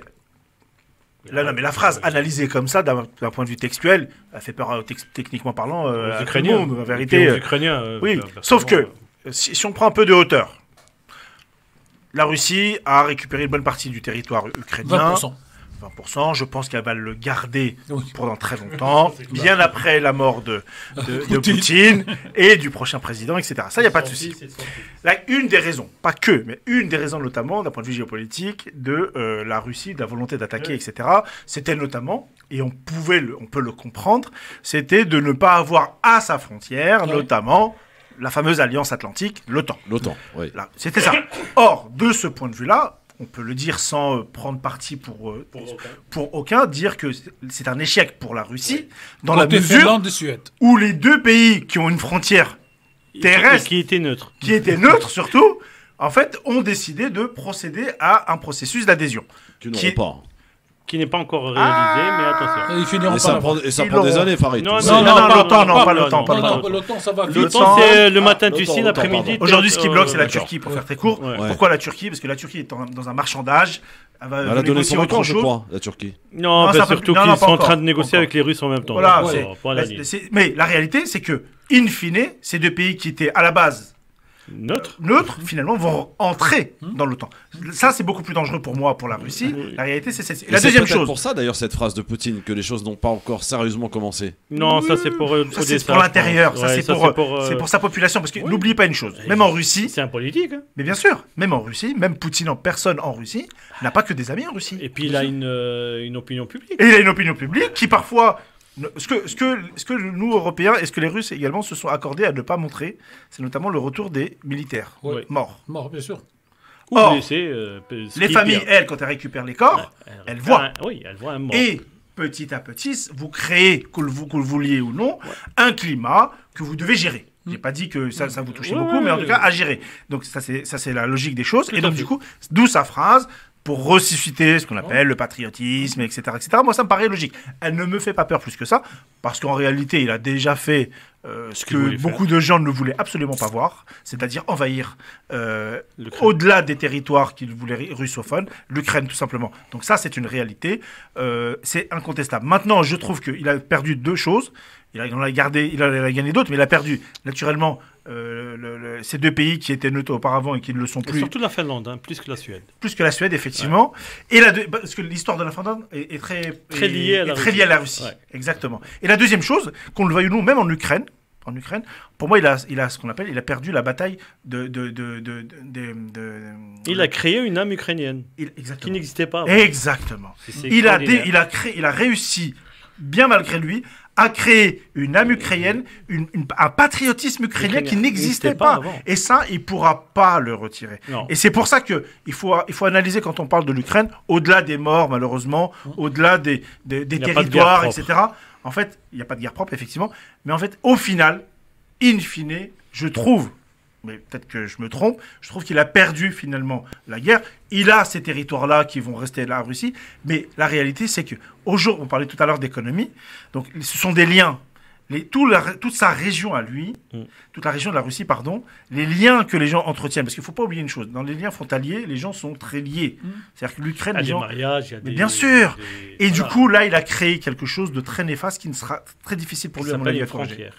Très bien. Bon, écoutez, l'analyse est plutôt pas mal entre celle de Tarek et la vôtre, qui est pas franchement la même, mais en tout cas, voilà, elle est entendable à chacun et chacune de se faire sa position. Non, ce que disait, je vais juste rajouter, ce que entendait Poutine, c'est qu'il ira jusqu'au bout de ce qu'il a dans la tête. Le seul problème que tout le qu'est-ce monde qu'il a dans la tête ? c'est que personne ne le sait. Voilà. En clair, dans son discours de la veille du 23 février, il a marqué les limites. Et d'après Lavrov, ces limites ont été communiquées aux Américains un mois à l'avance. Mais même Lavrov ne sait pas ce qu'il a dans Oui, la tête. mais ce que les Américains, en fait, ne voulaient pas. Ils voulaient isoler d'une manière. D'ailleurs, encore une fois, et pendant 5 secondes, je renvoie les auditeurs à lire les textes de Brzezinski sur cette histoire d'Ukraine. Et même, dernièrement, et c'est surprenant, de Kissinger sur la position de l'Ukraine, alors que c'est deux faucons de la pensée américaine, et les deux se mettent d'accord qu'on ne peut pas, j'allais dire, gagner à long terme en isolant la Russie sur la base de l'Ukraine, mais qu'il faut créer quelque chose entre l'Occident, l'Ukraine et la Russie. Les deux. Parce que là, je te rejoins, parce que l'Ukraine, dans l'imaginaire russe, c'est quand même... c'est la première capitale de ce peuple. C'est pratiquement la matrice de la Russie. Ça, il ne faut jamais l'oublier. Et ce qui est beaucoup plus important, de l'orthodoxie russe. La première capitale de cette culture russe, c'est Kiev, c'est pas Moscou. Et si je rajouterais quelque chose que j'ai déjà dit à l'antenne, d'un point de vue de l'économie, l'Ukraine était la base arrière économique de la Russie. On le voit aujourd'hui. Pourquoi ? Parce qu'à l'époque de l'URSS, en fait, l'industrie russe était en Ukraine. Parce qu'il y avait Odessa, il y avait tout ça. Et l'erreur, d'ailleurs, que la Russie a faite quand à la chute du mur, elle n'a pas ni récupéré ni développé une industrie. C'est pour ça qu'en fait, il n'a pas complètement il n'a pas récupéré parce qu'il avait l'engagement oral que l'OTAN ne viendrait pas jusque-là. Non, c'est même pas l'OTAN. C'est au-delà de l'OTAN. Non, mais dans ces discussions, et en fait, c'est en 2014 que les Russes ont découvert le problème ukrainien en 2014. Serait acquis indéfiniment à la Russie. Or, jusqu'en 2014. C'est en 2014 qu'il a fini par comprendre. Mais ils n'ont rien fait pour par exemple, je vais donner un exemple. Aujourd'hui, c'est bien pour montrer aux gens en fait la réalité. C'est le gasoil qu'on met dans nos voitures. Il vient essentiellement d'industries de transformation ukrainienne et russe. Qui a été récupérée, donc la fameuse usine de Lugansk. Pourquoi les gens ne comprennent pas pourquoi le gasoil aujourd'hui, quel que soit en Europe, est parfois même plus cher que l'essence. C'est parce qu'en fait, qu'on appelle ça la production, la raffinerie de gasoil sont essentiellement en Ukraine et en Russie. Ça, c'est une réalité. Récupérées avant-hier. Bon, en réalité, les Russes, en fait, ils auraient pu, comme d'autres pays, parce qu'ils financièrement, ils ont les moyens, créer des raffineries en Russie. Et ils ne l'ont jamais fait. Parce que pour eux, le précaré, l'Ukraine, c'est un précaré. Ça revient sur la table, tiens, le précaré. Voilà. À chacun son précaré, quoi. Tout ça. Justement, on parle de gasoil. La fameuse histoire. Et quand on perd le précaré, T'as vu quand je te tends la perche, tu me tends la perche parce que quand on parle de gasoil, et c'est Farid qui a parlé du gasoil, le gouvernement français, pour redonner du pouvoir d'achat, compte donner des aides. Des aides pour ceux qui roulent beaucoup, pouvant aller jusqu'à 300 €. C'est ce que nous a annoncé effectivement à l'issue du Conseil des ministres. Est-ce que, encore une fois, la manière du gouvernement français, d'Elisabeth Borne et d'Emmanuel Macron, tout va se régler à coup de chèque de 200 ou de 300 € pour redonner du pouvoir d'achat aux Français? Sincèrement, vous y croyez, cette méthode-là? On a vu ce que ça a donné. Est-ce qu'elle peut encore perdurer? Farid, toi qui parles un peu d'économie. Je vais me faire l'avocat du diable. Ouais. Oula. Pourquoi? Lequel? Non, Bah, parce que le le diable a besoin gouvernement, Je connais d'avocats. Nal Shaitan. Oui, en plus, pardonnez-moi, en ce jour de Arafat, En plus. effectivement, c'était pas le bon terme. Sur ces fameux chèques, moi, j'ai plutôt tendance à dire, mais en vérité, le gouvernement, s'il veut faire baisser l'addition pour les Français, Ouais. il n'a qu'à revoir la taxation C'est ça. d'un certain nombre la de triple produits. La fameuse taxe Mais oui. TPP flottante. La Là. réalité, c'est celle-ci. Triple taxation. Bon, Ou alors le blocage des prix aussi, on peut le faire. C'est quand même. le On est blocage, l'un des je- rares- non, on je est un des crois rares pas. pays à payer de la TVA sur de la TVA. Mais oui. Voilà, on c'est paye une n'importe taxe sur quoi. une taxe. Ouais. Voilà. Bon, il y a la TIPP, il y a la TVA, il y a... Enfin bref. Ouais, la TCCI, Si on parle ouais. uniquement de C'est l'énergie. c'est 60% du, Voilà. du litre en fait. Sauf que si on prend par exemple l'exemple de la TVA, Oui. c'est un impôt qui est extrêmement injuste. Oui. Le plus injuste des impôts. Pourquoi? Parce qu'il est qu'il payé tape- par... Il frappe n'importe qui. Vous gagnez 10 000 euros par Oui. mois ou 1 000 euros, vous payez la même Exactement. taxe. Donc, d'où le fait que je vais me faire l'avocat du gouvernement, on va dire, c'est que ces fameux chèques, ils sont destinés à qui? À ceux qui ont les grosses Aux voitures. revenus. Non, Non. À ceux certains, qui sont oui. les plus faibles. Oui. On va dire des C'est-à-dire revenus. quand vous êtes milliardaire et que vous Mais- mettez de l'essence à la station, vous n'aurez pas de Mais chèque. Farid, tu mets où le curseur? Ouais, j'ai pas dit que c'était juste. Dans le projet de loi, ça va toucher 14 millions Voilà. de personnes et D'accord. pas Bon, 70%. moi, je suis de personnes. contre ça. Pourquoi? Parce que ce qu'on appelle, pour moi, on fait de la... On fait du communisme. Non, on fait pas du communisme. Tu sais, les Américains, ils pensaient qu'on était communistes, maintenant ils C'est censurent, tu vois. Mais on fait donne du des chèques, l'État français saupoudrage. donne des chèques. On fait du saupoudrage en Citoyen. se disant, ça va passer. La méthode, et c'est la voilà. bonne ou pas, Farid, pour redonner du pouvoir d'achat aux Et, Français? et au passage, on va enlever les 138 euros Non, de ouais, la mais- redéfense, de la ouais, redéfense télévision. Au-delà de ça, je Ouais. pense que moi, il n'y a pas de bonne ou de mauvaise méthode. Ouais, c'est Honnêtement, C'est compliqué. Je pense qu'aujourd'hui, le gouvernement, et là, je me fais un peu aussi son avocat, bon, même s'ils n'ont pas besoin de moi. Vous je entendez pense trop pas. bien, les gars, là, il y a un problème. Deux économistes ne peuvent pas se mal s'entendre, hein. Surtout qu'on doit être sur le même bord économique, je pense. Alors, je suis pas complètement économiste. Hein. Alors, il y a une question. Non, Quand on- juste, je Ouais, termine, allez-y. Tarek. C'est que l'État aujourd'hui, enfin le gouvernement, est en train de faire ce il veut faire aux urgences, pallier au moment. C'est-à-dire le moment aujourd'hui, Oui, il y a un truc. il n'y a pas On va d'anticipation. faire pour éviter. C'est pas qu'il n'y a pas d'anticipation. Tu anticipes comment quand tu sais pas si la guerre se termine Tu ou peux pas pas. l'anticiper. Par Écoute, contre, à part être devin En- et être magicien, je en- vois pas comment en- tu peux faire. Il faut être quand même un peu. En ce qui me concerne, moi, je trouve cette loi très mauvaise. Parce que la loi du chèque, Ouais, c'est la loi, je suis assez quelque d'accord. part, de l'assistance. C'est ça, l'assistanat. Alors, voilà. Au lieu de taper dans la raison principale, la taxe, le revenu, Taper regarder dans la sur les spéculation. impôts. Non, mais Taper dans la oui, oui. spéculation. Au lieu de parce taper là qu'aujourd'hui- où ça bouge, Aujourd'hui, ce qui se les passe, Français, chaque fois qu'il y a une crise, ils disent de toute façon, c'est pas grave, le gouvernement va nous donner un chèque. Ouais. Et ça, c'est habituer son peuple, et je ne vais pas revenir à d'autres pays dont on parlait tout à l'heure, c'est quand il y a un problème, on embauche plus, on donne des parce que chèques. ce que et on disait passe- Sofiane, c'est que finalement, on est un peu une économie socialiste. Parce que Ouais. la réalité de ces D'ailleurs, chèques-là, Macron qui n'est pas contre taxer les gros revenus. Hein. Ouais, mais ça, Ça a été dit, hein. Ouais, mais ça, c'est pareil. C'est du. Ça, Alors on y ça, va, c'est les de la gars, co- parce que j'ai ça, c'est de la- on est de retour dans Ouais, un mais instant. ça, c'est de la communication. À tout de suite. Pareil. Le LGF, merci d'être avec nous aujourd'hui sur France Maghreb 2 avec nos invités. D'abord Smaïn Tefour, chroniqueur dans le LGF, journaliste avec nous. Avec Tariq Saïbeddine, ancien boxeur, le héros de cet avion Lufthansa en 2018. Puisqu'il a empêché le détournement d'un avion, Tariq. Donc c'était en 2018 et tout est raconté dans un livre qui s'appelle Dans le droit chemin, c'est ça ? exactement. Dans le droit chemin, évidemment. Et Ben Co, le youtubeur qui a voyagé partout dans le monde, dans beaucoup de pays, et vient nous raconter un petit peu son voyage de 25 jours en Algérie. Alors j'ai plein de messages, mon cher Ben, notamment Kera qui écoute depuis son train et qui nous dit, qui te salue bien et qui te remercie d'avoir transmis ces images de l'Algérie qu'elle aime, son pays. Tu as su en fait la faire rêver et ça c'est bien. Ben, on a Karim qui est un Karim de Béjaïa. Salut Karim. Karim. Salut Karim, comment ça va? C'est Saad, c'est pas Karim. Ah pardon, excuse-moi. Alors, on va la refaire, tu sais, on va la refaire, comme ça c'est propre. On accueille tout de suite Saad de Béjaïa. Comment ça va Saad? Très bien, très bien. Je suis du Havre.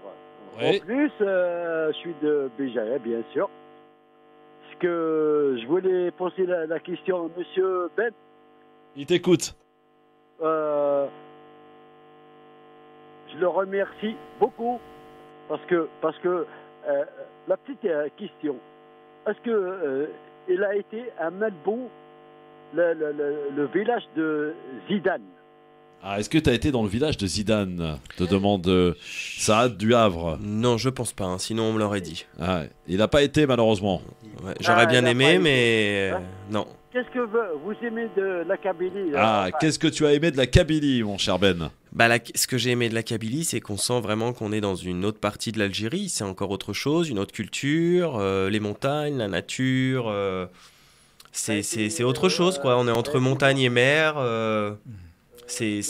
Voilà. C'est comme je dis, dans chaque pays, il y a des cultures différentes et la Kabylie, on sent qu'on est encore dans une autre région de l'Algérie, quoi. Ouais, avec les difficultés parfois pour des habitants qui n'ont pas de l'eau courante tout le temps. Pas à Bougie. Non, pas à Bougie. Non, pas à Bougie. Non, Vgaïet, non. Vgaïet, non. Peut-être dans les hauteurs. Dans les hauteurs. Oui, tu as été un peu dans les hauteurs, d'ailleurs. Sûrement dans les villages de montagne. Il y a sûrement peut-être plus de difficultés, mais moi, je ne l'ai pas ressenti en tout cas. La Kabylie n'a pas ce genre de. Excuse-moi, il y a des endroits en Kabylie, mon cher. Non, mais les coins reculés, il est vrai. Comme partout ailleurs, en Algérie, il y a des coins où il est vrai qu'il y a pénurie d'eau. Ça, c'est naturel. C'est pas par rapport aux infrastructures. C'est beaucoup plus par rapport, on va dire, au manque de pluie. Il y a une pénurie de pluie quand même. Et c'est ça qui fait qu'il y a des fois... Il y a eu du temps de Bouteflika, d'ailleurs c'est la seule chose qui lui soit positive, c'est qu'il a quand même installé des stations de dessalement qui ont carrément soulagé une bonne partie de l'Algérie, il faut le reconnaître. Nassim est avec nous au standard. Bonsoir Nassim. Voilà, baisse ta radio Nassim. Baisse ta radio. Baisse ta radio Nassim, s'il te plaît. Merci beaucoup. Allô. Bonjour Nassim, Penenco est là, il t'écoute, mon cher Nassim. Bonjour. Salut Nassim. Vous m'entendez? On t'entend, on t'écoute, vas-y, t'écoute. Est-ce que moi je m'appelle Nassim et je suis d'Alger? Oui. Et vas-y, on t'écoute Nassim. C'est un jeune. On t'écoute Nassim, vas-y, parle à Penenco, il est là, il t'écoute. Je t'écoute Nassim. Ok, c'est pour demander une question. Oui. Parce que je suis encore jeune et je connais pas encore bien l'histoire. Mais c'était juste pour savoir si Ouari Blagé c'était un bon président. Qui donc? C'est qui? Ouari Blagé. Ouari Boumediene. Ah, Ouari Boumediene. Boumediene. C'était le deuxième président de l'Algérie indépendante. Oui. Je suis pas assez calé pour Non, répondre. on parle pas beaucoup de lui. On parle pas beaucoup de lui. Désolé. Hein. C'est une personnalité un peu occultée en Algérie en ce moment. En ce moment, là, vous parlez de Bouteflika. Bouteflika, il faisait partie du gouvernement de Boumediene qui a fini comme président. Et malheureusement, donc, pour lui, il a été un peu viré par le peuple, parce qu'il a fait pas mal d'erreurs. Et ce qui fait qu'il a effacé tout son passé positif, surtout au plan diplomatique. Tu as suivi Nassim sur les réseaux? Non, mais j'aimerais bien. Eh ben, tu peux. T'as quel âge, Nassim? C'est extraordinaire. Moi, j'ai 14. Je l'ai bien deviné pour te dire. Hein. Eh ben, tu vas sur la chaîne YouTube de Ben & Co et tu vas voir. D'ailleurs, il y a une vidéo. Enfin, il y a plusieurs vidéos et je crois qu'il y a une vingtaine de vidéos. Donc, tu vas pouvoir kiffer. Toi qui es d'Alger, tu vas pouvoir. Tu vas voir de quelle manière il a visité Alger, etc. Donc, merci à toi en tout cas, Nassim, pour cette drôle de question auquel je m'attendais pas. Hein. Mais bon, merci beaucoup, Nassim. À très vite. 01 40 33 9000. Évidemment, les amis, si vous voulez parler à Ben & Co, il est avec nous en direct. Alors, ensuite, comment ça s'est passé? C'était prévu d'avance de partir directement en Tunisie ou alors ça s'est fait, là encore une fois, sur le tas? Non, c'était un plan B, hein, en vérité. Un plan B. Non, mais dans le sens où la Tunisie, je connaissais pas. C'est pas péjoratif, attention quand je dis plan B, hein, c'est parce que moi, mon objectif, c'était de visiter l'Algérie dans sa globalité un maximum de temps, au moins pendant 2 à 3 mois, en sachant que j'avais un visa que d'1 mois. J'ai essayé sur place de prolonger, je n'ai pas réussi pour diverses raisons. Et donc du coup, je me suis dit, je vais pas rentrer tout de suite. La Tunisie, je connais pas. Le Maroc, je connais, mais la Tunisie, je connais pas. Donc, tiens, je vais enchaîner directement sur la Tunisie. Voilà. Le seul truc, c'est que j'étais à Annaba, donc vraiment dans l'est de l'Algérie. J'étais vraiment pas loin de la frontière avec la Tunisie, mais j'étais obligé de rentrer en fait sur Alger pour prendre un vol, parce que il faut savoir que depuis la pandémie, les frontières terrestres entre l'Algérie et la Tunisie sont ouvertes exclusivement aux Algériens qui travaillent en Tunisie et aux Tunisiens qui travaillent en Algérie, mais pas pour les touristes. Alors, tu nous raconteras un petit peu ce que tu as vécu en Tunisie. Là aussi, tu as beaucoup voyagé, tu t'es retrouvé dans des endroits un petit peu parfois insolites. Hein. On verra en tout cas avec toi, Ben. Alors, une autre personnalité qui s'est fait remarquer aussi sur les réseaux, il est d'ailleurs parti, je crois, à peu près en même temps que toi. C'est Mehdi Debrar qui est avec nous, Debrawer sur Instagram notamment. Mehdi qui s'est lancé ce pari fou de faire Paris-Alger à pied. Bonsoir Mehdi. Bonsoir. Bonsoir et bienvenue sur France Maghreb 2. Alors, où en es-tu dans ton escapade de Paris à Alger? Tu es, je crois, en Italie, hein, c'est ça? Exactement, je suis en Italie, je suis à 75 km de Rome. D'accord. Combien de kilomètres parcourus jusqu'à présent à pied, Mehdi? À pied, 1650. Ah ouais, 1650. Ouais. Alors, pourquoi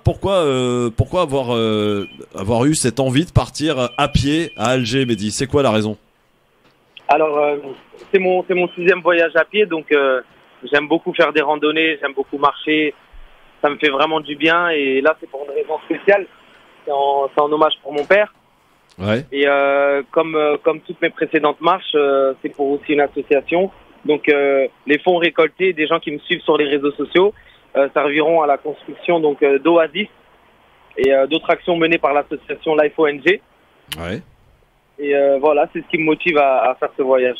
Donc j'imagine que tout au long de ton voyage, beaucoup de rencontres. Comment ça se passe pour dormir? Tu dors chez l'habitant? Tu dors parfois dehors? Comment ça se passe? Alors c'est au feeling, au jour le jour. Hier, j'étais dans un champ. J'ai parlé avec un agriculteur. Il m'a laissé son champ. Avant-hier, j'ai dormi en auberge. Parfois, il y a des gens qui m'invitent. C'est un mélange de plein de choses. C'est un mélange de beaucoup de choses et c'est au feeling vraiment au jour le jour. Mehdi, est-ce que le fait d'être sur les réseaux sociaux et que tu partages justement ton trajet, ça t'aide justement à pouvoir obtenir déjà de rencontrer des gens? Est-ce qu'il y a des gens qui te reconnaissent? Est-ce que comment ça se passe?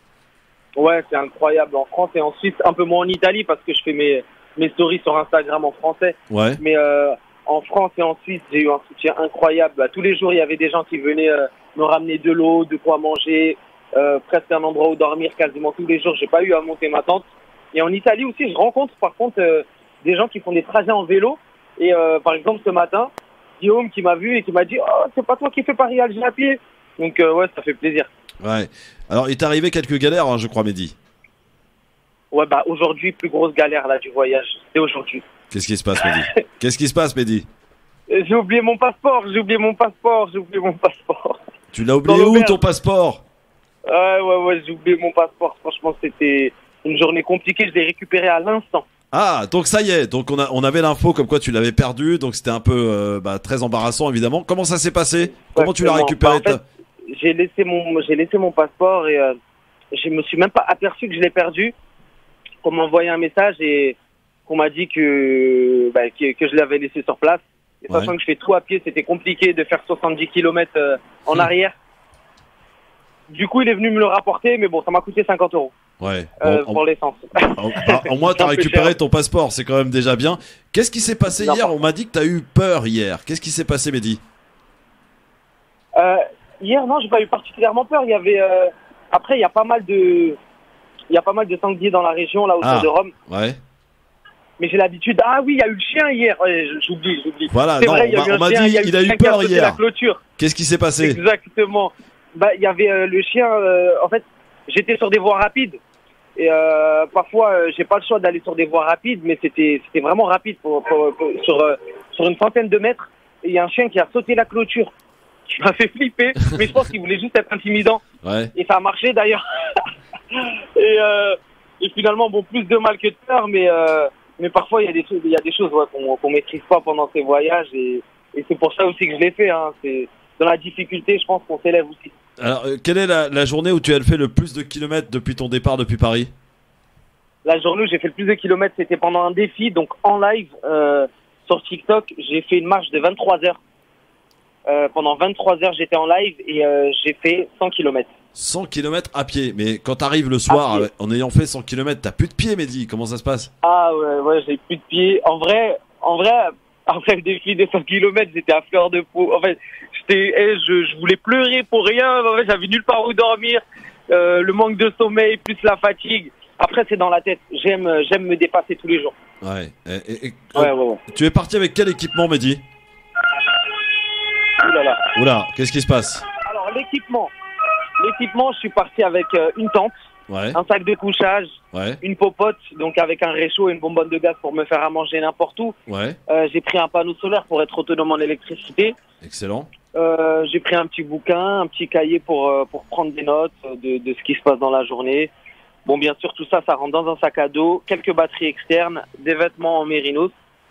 Et voilà. Et t'as pas pris une deuxième paire de chaussures quand même, on sait jamais? Non, j'en prends qu'une avec moi juste en question de poids, mais je pense que là, je vais changer de paire de chaussures à Rome. Ouais, et t'arrives à pouvoir te laver tous les jours, à pouvoir prendre un peu de temps, voilà, à te reposer un petit peu, ou vraiment c'est intensif? Non, ça va. J'arrive à quand même prendre le temps pour moi. Contrairement à mes autres voyages, bon, j'étais à une moyenne de 42 km par jour. Donc là, je suis descendu à 28-30 km pour pouvoir prendre le temps de me reposer, de profiter des rencontres et des paysages.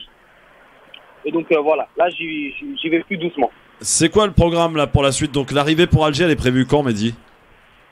Alors elle est prévue en septembre. J'ai prévu de faire une marche pendant 136 jours. J'ai un petit peu d'avance sur mon programme, donc tant mieux. Après, comme j'ai dit, voilà, je prends mon temps, c'est pas une course, j'y vais vraiment mollo. Et tu vas passer par la Tunisie, c'est ça? Exactement. Ouais. Une petite anecdote là, un petit peu croustillante depuis ton départ à Paris, sur ton trajet, sur ce qui s'est passé, un truc un peu hors du commun, un peu rigolo, peut-être une rencontre, un événement, voilà, depuis Paris là, qu'est-ce qui s'est passé, Mehdi? Alors depuis Paris, il s'est passé énormément de choses. J'imagine. Après, je sais pas, marrante, est-ce qu'il y en a pas mal, marrante, mais je vais parler d'une belle anecdote. J'ai rencontré, il y a un mec qui me suivait pas sur les réseaux ni nulle part. Et il m'a vu, il m'a proposé de manger chez lui. Il m'a ouvert la porte de chez lui et en fait, il est sorti de chez lui et il m'a ouvert tous les placards, les tiroirs de chez lui. Il m'a dit de me servir dans les vêtements, de prendre ma douche, de faire ce que je voulais. En fait, j'étais surpris. Et pendant ce temps-là, voilà, j'ai fait tout ce que j'avais à faire. Il m'a dit de faire comme à la maison, donc j'ai fait comme à la maison. Et quand je suis sorti de la douche, il était venu avec de quoi manger et tout. Et franchement, ça m'a fait trop plaisir. Et c'est venu à point, quoi, parce que c'était un moment où j'étais pas au top. Mehdi, question importante. On dit qu'effectivement, dans la France profonde que tu as l'occasion de traverser pour te rendre en Suisse, puis maintenant aujourd'hui en Italie, on dit que voilà, il y a une certaine réserve, peut-être du racisme. Est-ce que tu l'as ressenti, toi, Mehdi? C'est ça qui est dingue. Je parlais avec quelqu'un qui m'a fait la remarque et qui m'a dit que, en quelque sorte, parce que dans presque tous les villages par lesquels je suis passé, il y avait des gens qui m'attendaient, donc ce qu'on appelle voilà la France profonde, et j'ai senti plutôt de la solidarité, de l'entraide, et ça m'a fait plaisir. Et parfois, j'aurais même tendance à dire que c'est plus moi qui me dis ok, là je rentre dans un village, peut-être je vais mal être accueilli et tout, et qui finalement c'est moi qui suis plus sur la réserve, et quand j'arrive là-bas, c'est absolument tout le contraire, je suis bien accueilli et tout. Donc non, c'est plus ça que j'ai envie de retenir. Il m'est arrivé aucune mauvaise rencontre, on va dire. Bon, alors là t'es, je crois, arrivé à Rome, ou tu vas arriver à Rome, c'est ça? Exactement, dans 2 jours. Dans 2 jours, d'accord, très bien. Yes. Mehdi, ne bouge pas, je fais une courte page de pub et je te reprends dans un instant, et je vais te mettre en relation avec quelqu'un que tu as peut-être entendu parler pendant, parce que tu es sur les réseaux évidemment H24 quasiment. C'est Ben & Co qui est avec nous, le youtubeur qui est avec nous sur France Maghreb 2. Il est parti en repérage pour toi en Algérie, et il est avec nous. Vous allez pouvoir échanger 2 petits mots ensemble, les gars. Mehdi Debra qui est avec nous depuis l'Italie. Il s'est fixé ce pari fou en hommage à son père pour aller frapper chez son grand-père à Alger au mois de septembre. Il est avec nous. On se retrouve dans un instant, Mehdi, avec Ben & Co et aussi avec Tariq Esmaïn. Merci d'être avec nous en direct sur votre radio France Maghreb 2. Messieurs, Tariq Mami, Sofiane Garbaoui et Farid Tamsamani. C'est l'heure d'écouter maintenant la conclusion de cette émission. Messieurs, la conclusion de cette émission, de vos échanges, de vos désaccords ou de vos accords. C'est notre ami La Belle Histoire. Tout de suite, à toi de jouer La Belle Histoire. Alors, je ne sais pas si ça intéresse messieurs et dames t'as vu un peu plateau, car je n'ai pas les yeux avisés, étant donné que ces gens-là, en fait, dès que vous les amenez dans le débat, c'est très difficile. C'est ça. Ils ne s'arrêtent jamais. On ne s'arrête jamais. C'est à toi de jouer la belle histoire et de tous les mettre d'accord. N'oubliez pas que c'est vendredi, c'est un jour où il faut écouter religieusement. Oui. Particulièrement aujourd'hui. Qu'est-ce que vous faites de la laïcité française, vous? Alors, la chronique s'appelle le Tour de France. Ah, il a changé, c'est plus le même titre qu'avant. Ah, c'est toujours le même. On prend. Je profite des vacances pour effectuer une belle échappée algérienne qui, dans le cadre d'une semaine historique où un défilé militaire a présidé aux réjouissances du 60e anniversaire de l'indépendance de l'Algérie.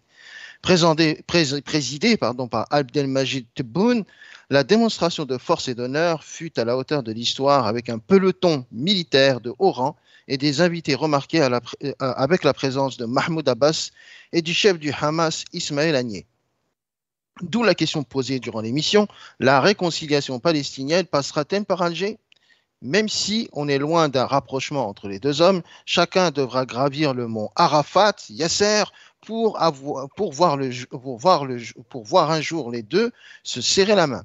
Abdelmajid Tebboune les a mis en selle et les deux protagonistes ne comptent pas se mettre en danseuse pour le plaisir des diplomates. La diplomatie algérienne fait grand poids à s'impliquer dans le processus, petit poids vu de l'Occident, mais pour le proche avenir, nous demanderons aux voyants Alexis d'Orient. Depuis quelques jours, les musulmans de France et du monde empruntent le chemin en pente ascendante en col du gibier, agneau, mouton ou bélier pour sacrifier l'animal qui jadis se faisait dans la baignoire et aujourd'hui en abattoir.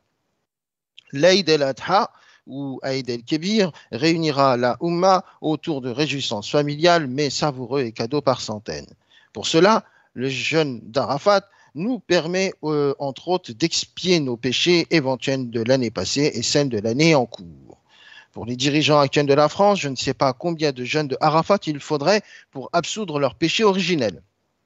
En tout cas, ce qui est sûr et certain, c'est que les Français, à force de manquer d'huile de tournesol, de moutarde ou de céréales, ça sera le jeûne du pouvoir d'achat déchu de tout moyen. Et pour Emmanuel Macron, ça gaze, lol. À condition d'aller faire un tour chez président Tebboune, car 340 milliards de mètres cubes de gaz, ce n'est pas négligeable. Un voyage désintéressé, bien sûr, mais il est surtout stratégique, car le président Macron veut faire plaisir à Tarek Mami, car il faut être deux pour faire l'amitié France-Maghreb. Hélas, la France a plus qu'un train de retard. Personne n'a remarqué, mais c'est magnifique là ce qu'il vient de dire. Ah oui, très bien la belle histoire, vas-y. Hélas, la France a plus qu'un train de retard, ma SNCF, c'est pas possible. Ouais, par contre, le Razel Hanout algérien de la Casbah d'Alger est plus efficace. Il s'appelle Hassan Chief et avec lui, c'est possible. Lol. Jupiter, ce n'est pas parce que la France manque de pétrole et d'idées qu'il suffit de crier « j'ai faim » ou « soif » au monde, qu'Al Jazeera fait jaillir le geyser pour combler son besoin. Vous verrez un jour, quand la France n'aura plus une goutte d'essence et qu'ils trouveront un geyser en gisement, les Français crieront à la pompe « Tahia El Geyser » MDR. Bravo. Sans transition, l'Ukraine va-t-elle capituler, abdiquer? La vodka Poutine a distillé au monde entier la parole canonique qui consiste à dire que vous n'avez encore rien vu de la colossale force que déploiera la Russie sur le sol ukrainien dans les jours et mois à venir. Par précaution, Farid Temsamani a creusé un abri anti-atomique à Temsaman dans les hauts plateaux du mont du Rif. Avec un peu de chance, les gens le prendront pour le Moundir de Koh Lanta. Lol. Je remarque qu'à 17h26, la langue de Tarek Mami a légèrement fourché quand, sans doute en pensant à ses jambes, a parlé des accords de Minsk au lieu des accords de Minsk. Miskin, MDR. Pendant ce temps-là, président. Pendant ce temps-là, en France, Cher Macron et Lala Borne font des chèques à la pompe, plafonnent les loyers, augmentent les minima sociaux et les pensions de retraite. Le gouvernement souhaite éviter quoi qu'il en coûte, les maillots jaunes sur toutes les routes de France. Le gouvernement Elisabeth II a déjà une émanation des Gilets jaunes en Assemblée nationale, les insoumis rouges en UPES, bruyant à souhait lors du discours de politique générale de Babette. Une vraie cour de récré. Pour finir, je m'en vais rejoindre ma plus grande fierté, ma Kaltoum de chez moi, dans le meilleur palais des congrès, c'est-à-dire dans une maison, en famille, comme pour vous demain, chères auditrices et chers auditeurs de France Maghreb 2, pour qui je souhaite en avance une excellente fête de l'Aïd al-Adha. Salam alaikum wa rahmatullahi wa barakatuh. Merci, la belle histoire, bravo. Bravo, hein. Question, j'ai tout écouté en ne disant pas Minsk ou Miskin. J'ai pas écouté inacceptable. Alors, j'ai dû faire une bourde.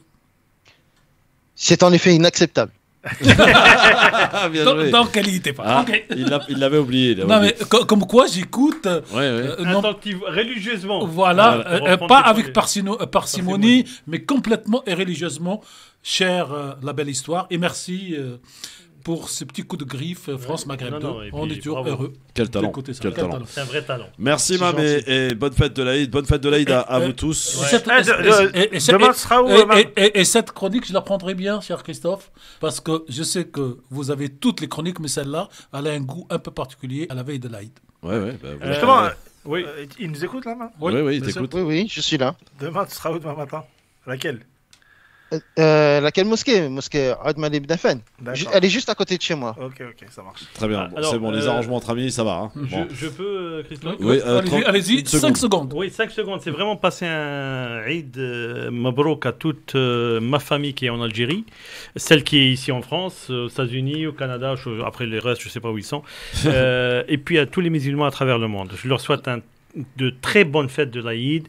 J'espère à ceux qui peuvent le passer en famille qu'ils en profitent, parce que c'est le moment très important. La règle, cher Sofiane, c'est que demain, tous les animateurs de la radio, tous les chroniqueurs, quel que soit l'endroit où ils sont, ils peuvent appeler la radio le jour de l'Aïd pour souhaiter leurs vœux. C'est une tradition. Mais je le ferai demain aussi. Voilà. Aujourd'hui, je profite à ceux qui ne vont pas écouter la radio demain parce qu'ils vont s'occuper de la viande. Oui, parce que ça, c'est sûr. Deux choses, si je peux me permettre. Bon, l'Aïd, c'est après. Salat l'Aïd. Après Salat l'Aïd. Exactement, donc on ne fête pas l'Aïd avant. Si tout à fait. Si on le souhaite. Et mon vœu, par contre, c'est que les gens puissent, à travers cette fête-là, comprendre l'essence même du sacrifice. Voilà. C'est pour ça qu'on a, nous, plusieurs ONG qui passent sur France Maghreb 2 et qui expliquent qu'en fait, vous envoyez vos dons pour que votre argent soit transformé en dons et donné à ceux qui ne peuvent pas acheter. Merci. Merci à tous et bonne fête à toutes et tous. Merci Mam, merci Tarek Wahmi, merci Sofiane Garbaoui et merci Farid. Rendez-vous lundi. Ciao à tous.